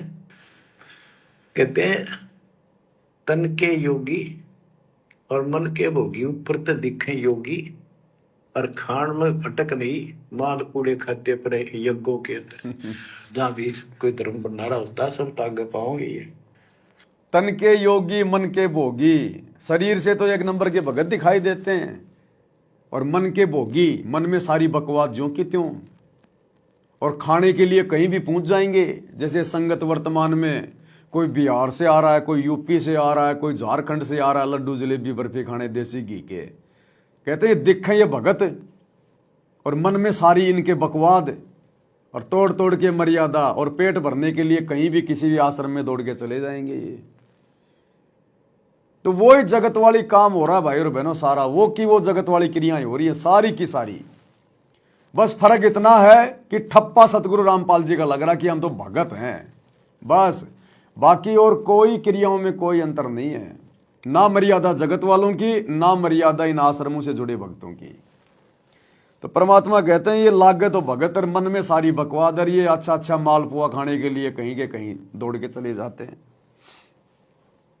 और खान में अटक नहीं, माल कूड़े खाते पर यज्ञों के अंदर जहां भी कोई धर्म भंडारा होता है सब तागे पाओगे। ये तन के योगी मन के भोगी गुल्लर पेट पड़ावे हैं, इनको छक्का खाओ एक पति, सुबह खा लिया शाम तक और ना मांगना पड़े कितने।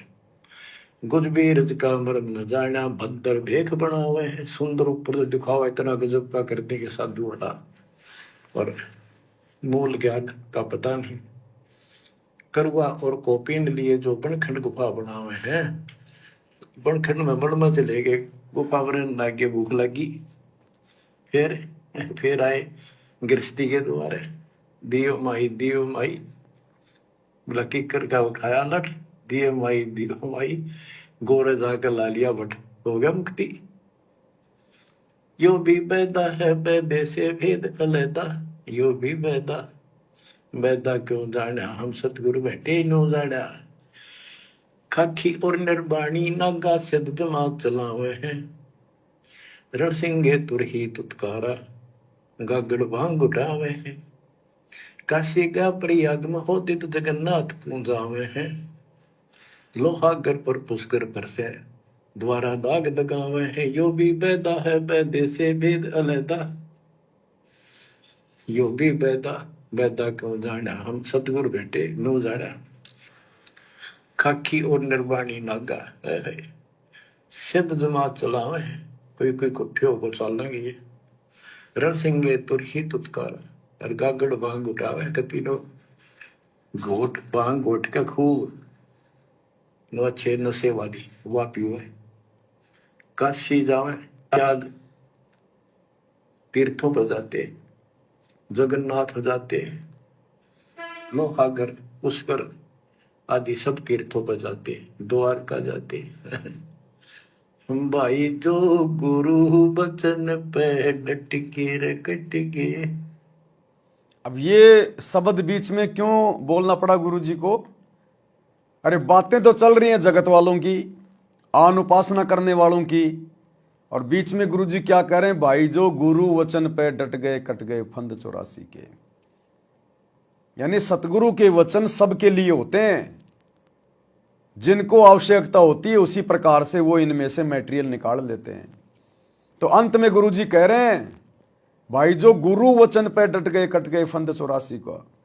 अरे वो जगत वाले तो गुरु के वचन पे उस समय टिकेंगे ना जब गुरु की पहले शरण में आएंगे।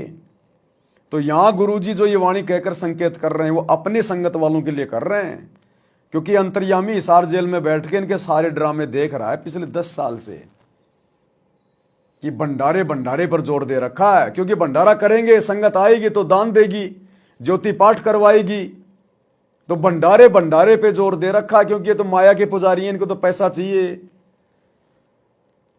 कोई भी आ रहा है केवल भंडारे की प्रशंसा।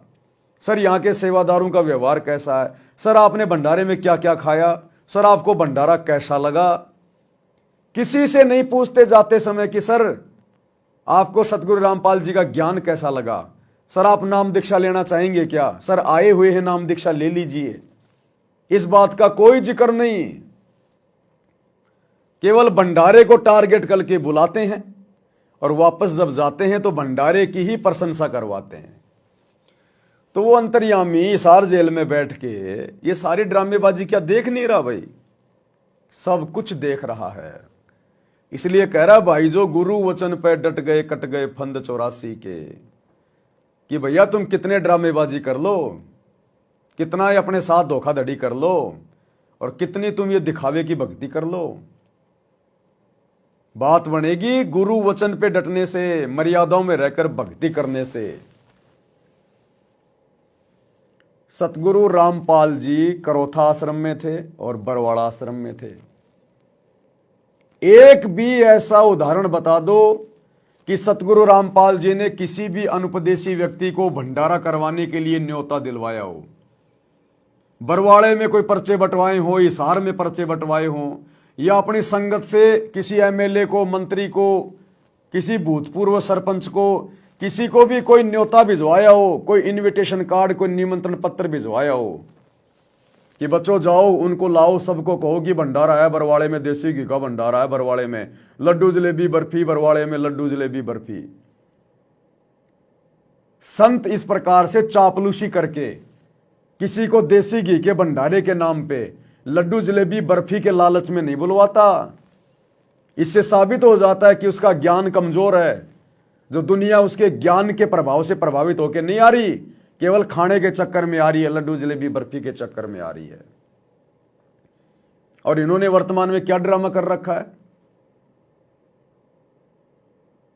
किसी को भी बैठ के सत्संग नहीं सुनाते, किसी को भी, संगत को भी नहीं सुना रहे। बाहर से आने वाले तो क्या सत्संग सुनेंगे, क्या ये सत्संग सुनाएंगे? लड्डू जलेबी बर्फी को टारगेट करके बुलाते हैं और लड्डू जलेबी बर्फी खिला के उसी की प्रशंसा सुन के, सर स्वाद कैसा लगा, सर आपने क्या क्या खाया, सर आपको भंडारा कैसा लगा, और जाओ अपने घर पे। किस लिए बुला रहे हो उसको? क्यों भक्तों का पैसा बर्बाद कर रहे हो उन गधों को लड्डू जलेबी बर्फी खिला खिला के? जब तुमने उनको समझाना नहीं, ज्ञान उनको बताना नहीं, तो खिलाने के लिए क्यों बुला रहे हो? क्यों संगत का पैसा बर्बाद कर रहे हो? तो कहने का मतलब है टोटल ड्रामेबाजी है वर्तमान में, टोटल ड्रामेबाजी। काल पूरी तरह से हावी है गुरु जी के परिवार पे, पूरी तरह से हावी।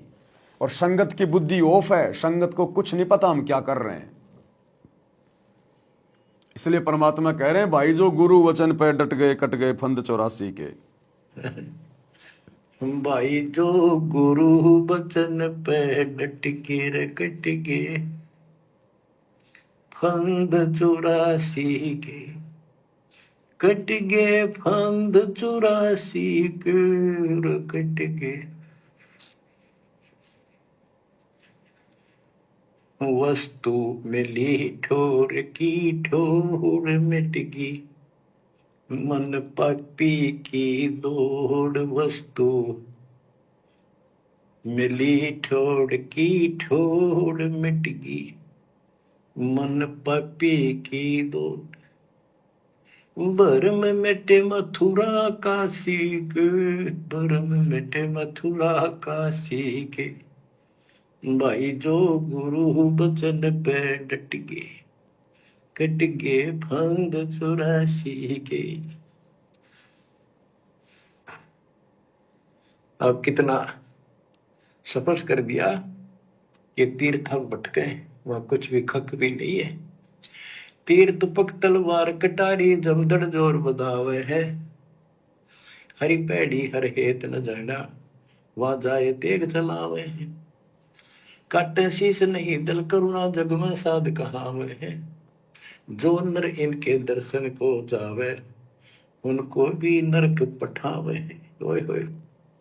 अब इसी प्रकार ये आश्रमों में धक्के खाते फिर रही है संगत अपने गुरु जी की गैर हाजिरी में, और जो जन इनकी संगत में जावे उनको भी नरक पठाते हैं। और वहां जाकर संगति किसकी करती है? इन काल एजेंटों की, गुरु जी के परिवार की, कोऑर्डिनेटरों की।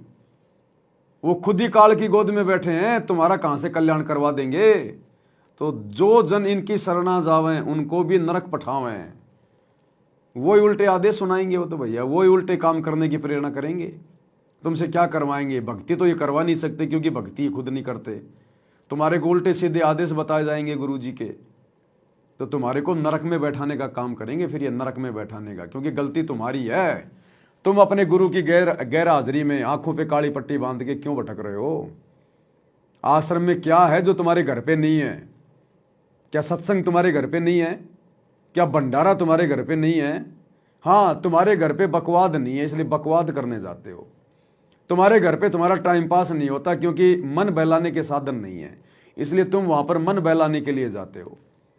वो रंगोलियां बनाने के लिए, वो प्रदर्शनियां देखने के लिए, कबीर जी का झोपड़ा देखने के लिए, झूलाओं का कुआं देखने के लिए, मिट्टी के गधे और बैल देखने के लिए, लहर तारा तालाब देखने के लिए, टाइम पास के लिए। तो नरक में बैठाने का काम किया जा रहा है, तुम्हें नरक में बैठाने का।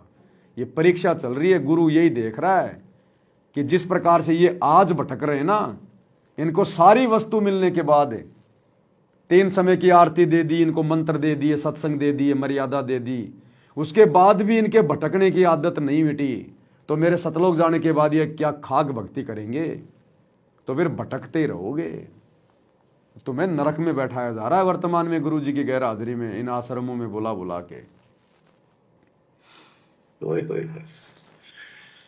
बहुत समय पहले की बात है, इन त्रिगुण उपासकों का आपस में झगड़ा हो गया इस बात पे। गिरिपुरी नागा वैष्णो विष्णु जी के उपासक, नागा शिव जी के। नागा के हम सबसे ज्यादा श्रेष्ठ हैं, हम त्यागी और बैरागी हैं, हम कोई इच्छा नहीं रखते, कोई वस्त्र तक नहीं पहनते। पहले हम स्नान करेंगे, हर की पैड़ी पे पर भी लगी कुंभ के मेले में।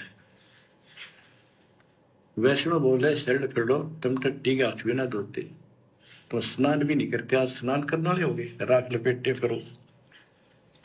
हम विष्णु जी के उपासक हैं, विष्णु जी सर्वश्रेष्ठ परमात्मा है, हम साफ सोच रखते हैं, नहाते धोते हैं, कपड़े अच्छे पहनते हैं। इस बात पर दोनों का झगड़ा हो गया। 25,000 ये त्रिगुण उपासक कटके मर गए।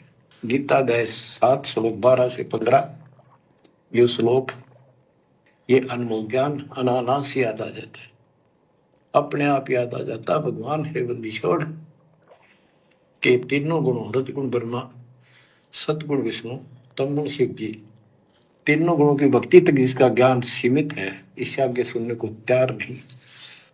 जिनका ज्ञान हरा जा चुका है काल के द्वारा, मनुष्यों में इस अज्ञान के द्वारा, राक्षस स्वभाव को धारण किए हुए, मनुष्यों में नीच, दूषित कर्म करने वाले, मूर्ख, गीता ज्ञानदाता कहते हैं, मुझे भी नहीं बचते ये। हाय हाय।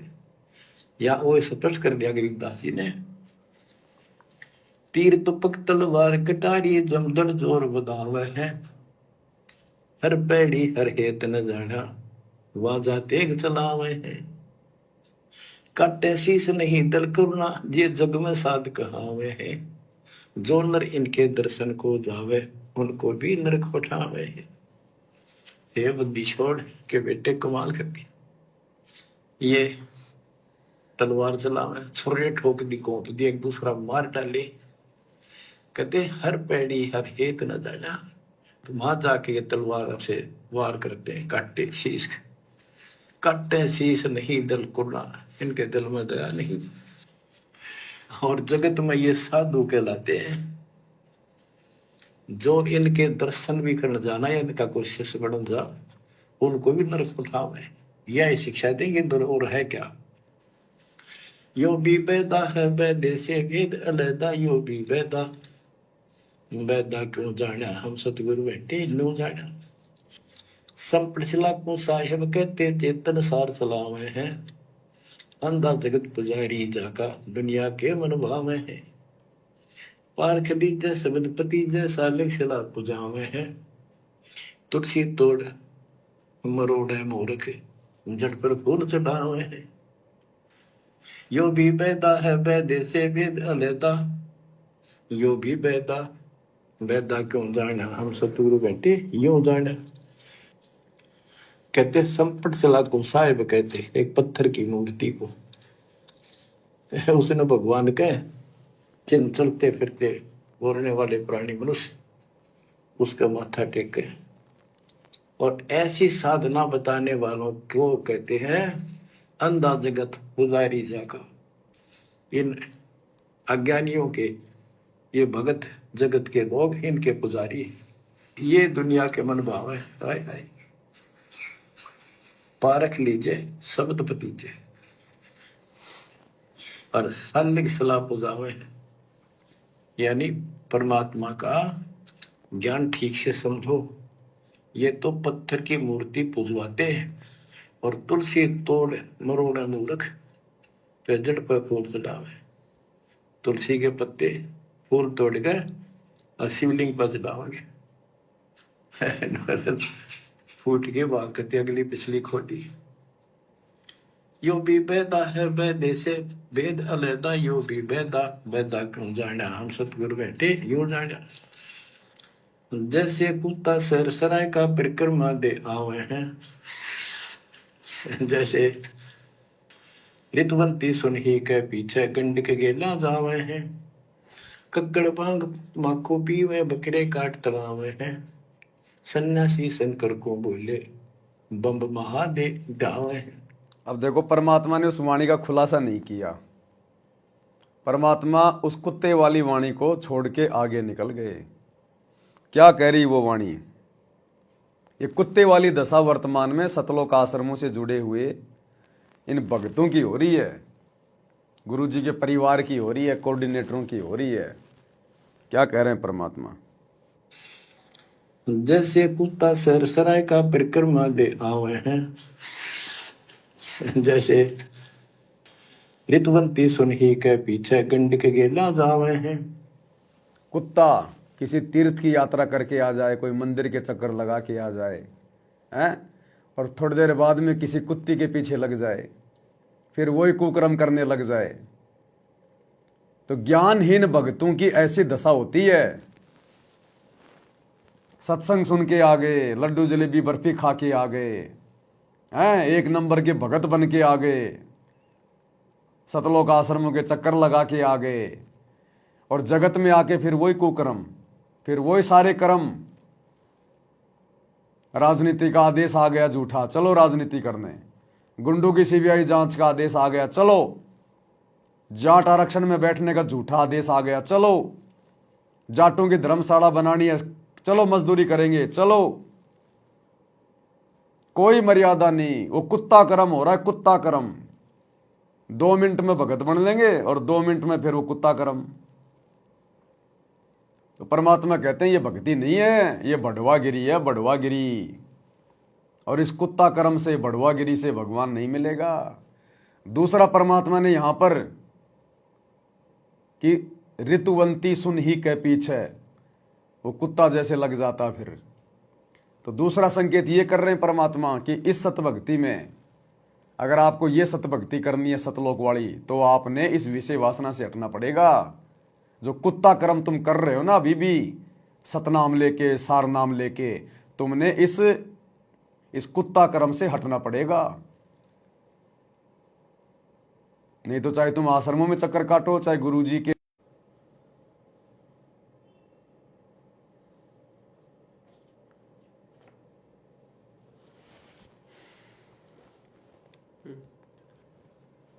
बीच में थोड़ा सा नेट डिस्कनेक्ट हो गया था। तो परमात्मा कहते हैं अगर भक्ति करते करते, सतगुरु से उपदेश लेकर भी, सतनाम और सार नाम लेकर भी, यदि अभी तक तुम विषय वासना में पड़े हो, भोग क्रिया में पड़े हो, तो तुम तो कुत्ते के समान हो, कुत्ते के समान। तुम्हारे में और कुत्ते में फिलहाल कोई अंतर नहीं है। वो कुत्ता मंदिर में चला जाएगा, प्रसाद खा के आ जाएगा, और फिर किसी कुतिया को देखा तो फिर उसके पीछे दौड़ लेगा।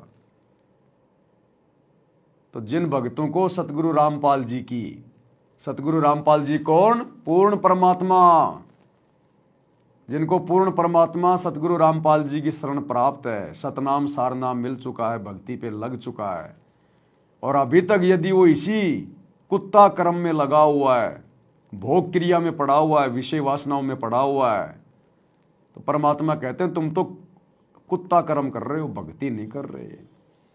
गुरुदेव कहते हैं भग भोग्या भगूप जय, भग से बचा न कोई, जय कोई भग से बचे, भगत कहावै सोई। कामी क्रोधी लालची इन पे भक्ति न होए, और भक्ति करे कोई सूरमा, जात वर्ण कुल खोए।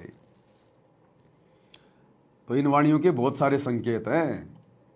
एक तो जो व्यक्ति सत्संग में जाता है, आश्रम में जाता है, भगत दिखाई देता है, और वापस आके वही सारे कुकर्म कर लेता है, कोई मर्यादाओं का पता ही नहीं। एक भक्ति भी कर रहा है सतलोक वाली, और ये कुत्ता कर्म भी कर रहा है, विषय वासनाओं में भी पड़ा है। तो परमात्मा कहते हैं आपकी दशा फिलहाल उस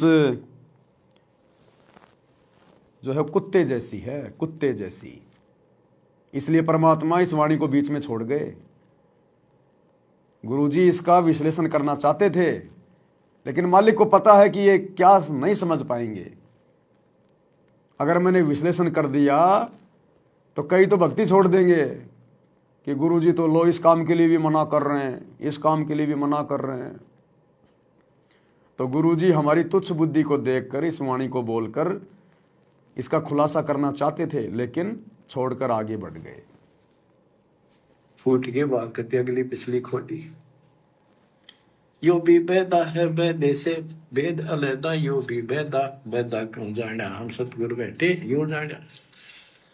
जैसे कुत्ता सरसराय का परिक्रमा दे आवे हैं, जैसे ऋतुवंती सुन ही के पीछे गंड के गेला जावे हैं, कक्कड़ बांग माखो पीवे बकरे काट तलावे हैं।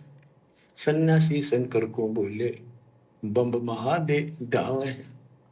यो भी बैदा है बैदे से भेद अलहदा, यो भी बैदा बैदा क्यों जाना, हम सतगुरु बैठे यूं जाना। ये दसनामी दया न जाने, गेरू कपड़ रंगावे हैं, पारवनम से परिचय नाही, शिव करता ठहरावे हैं।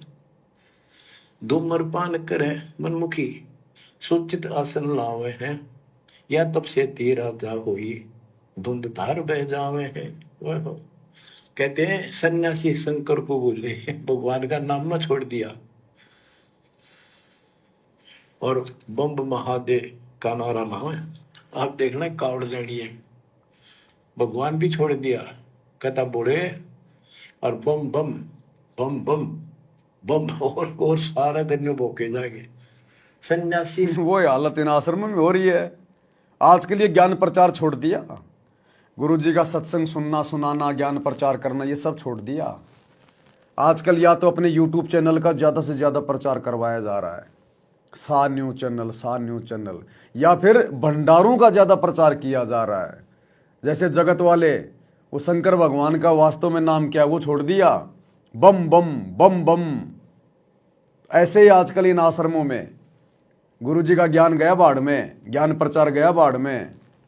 या तो अपने न्यूज चैनल का ज्यादा से ज्यादा प्रचार करवाओ दुनिया में भक्तों को मजदूर बना के, या फिर देसी घी का भंडारा, देसी घी का भंडारा दुनिया को आश्रम में बुलाया जा रहा है, जबरदस्ती पकड़ पकड़ के लेके आते हैं।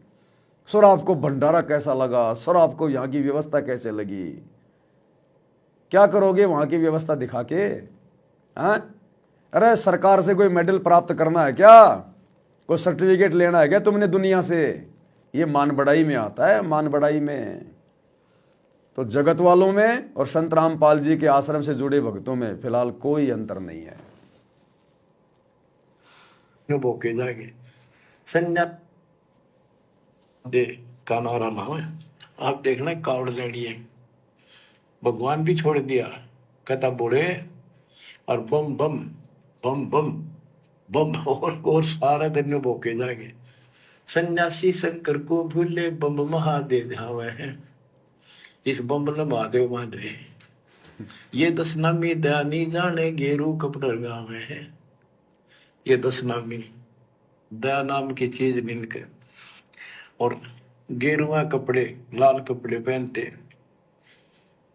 पार ब्रह्म से परिचय नहीं, सतपुरुष परमात्मा का इनको ज्ञान नहीं, और शिव को भगवान बताओ, शिव करता ठहरा। यो भी बेदा है बेदे से भेद अलैदा, यो भी बेदा बेदा क्यों जाना, हम सतगुरु बैठे न्यू जाना। तो भाई और बहनों, आज की वीडियो में हम केवल इतना ही लेंगे। छोटी मोटी कोई और सेवा है आज, उसमें थोड़ा सा समय देना है। तो ये विशेष संदेश नंबर 8 का पार्ट नंबर 2 है। कल हम इसमें पार्ट नंबर 3 पे चलेंगे, इसको कंप्लीट करेंगे गुरुदेव के आशीर्वाद से। क्योंकि आज के विशेष संदेश नंबर 8 में जो जगत वाले लोग हैं उनकी शास्त्र विरुद्ध साधनाओं का जिक्र ज़्यादा है। तो आप और हमारे लिए कुछ ऐसा विशेष पॉइंट इसमें है नहीं, इसलिए कल हम इसके तीसरे पार्ट को पूरा करेंगे। और रात्रि 8 बजे जीने की राह पुस्तक के ऊपर जो वीडियो बन रहे हैं उन वीडियो को आप जी अवश्य देखा करें और ज़्यादा से ज़्यादा जगत में शेयर करें, क्योंकि जीने की राह पुस्तक के ऊपर बनने वाली ये वीडियो बहुत ही ज़्यादा विशेष है। तो आज के वीडियो में गुरुदेव भगवान के आशीर्वाद से केवल इतना ही। रात्रि 8 बजे सभी भाई बहन फिर से लाइव जुड़िए जीने की राह पुस्तक के ऊपर चलने वाले लाइव वीडियो में। तब तक गुरुदेव भगवान हम सबको आज्ञा दें, इजाज़त दें, आशीर्वाद दें। बंदी छोड़ सतगुरु रामपाल जी भगवान की जय हो।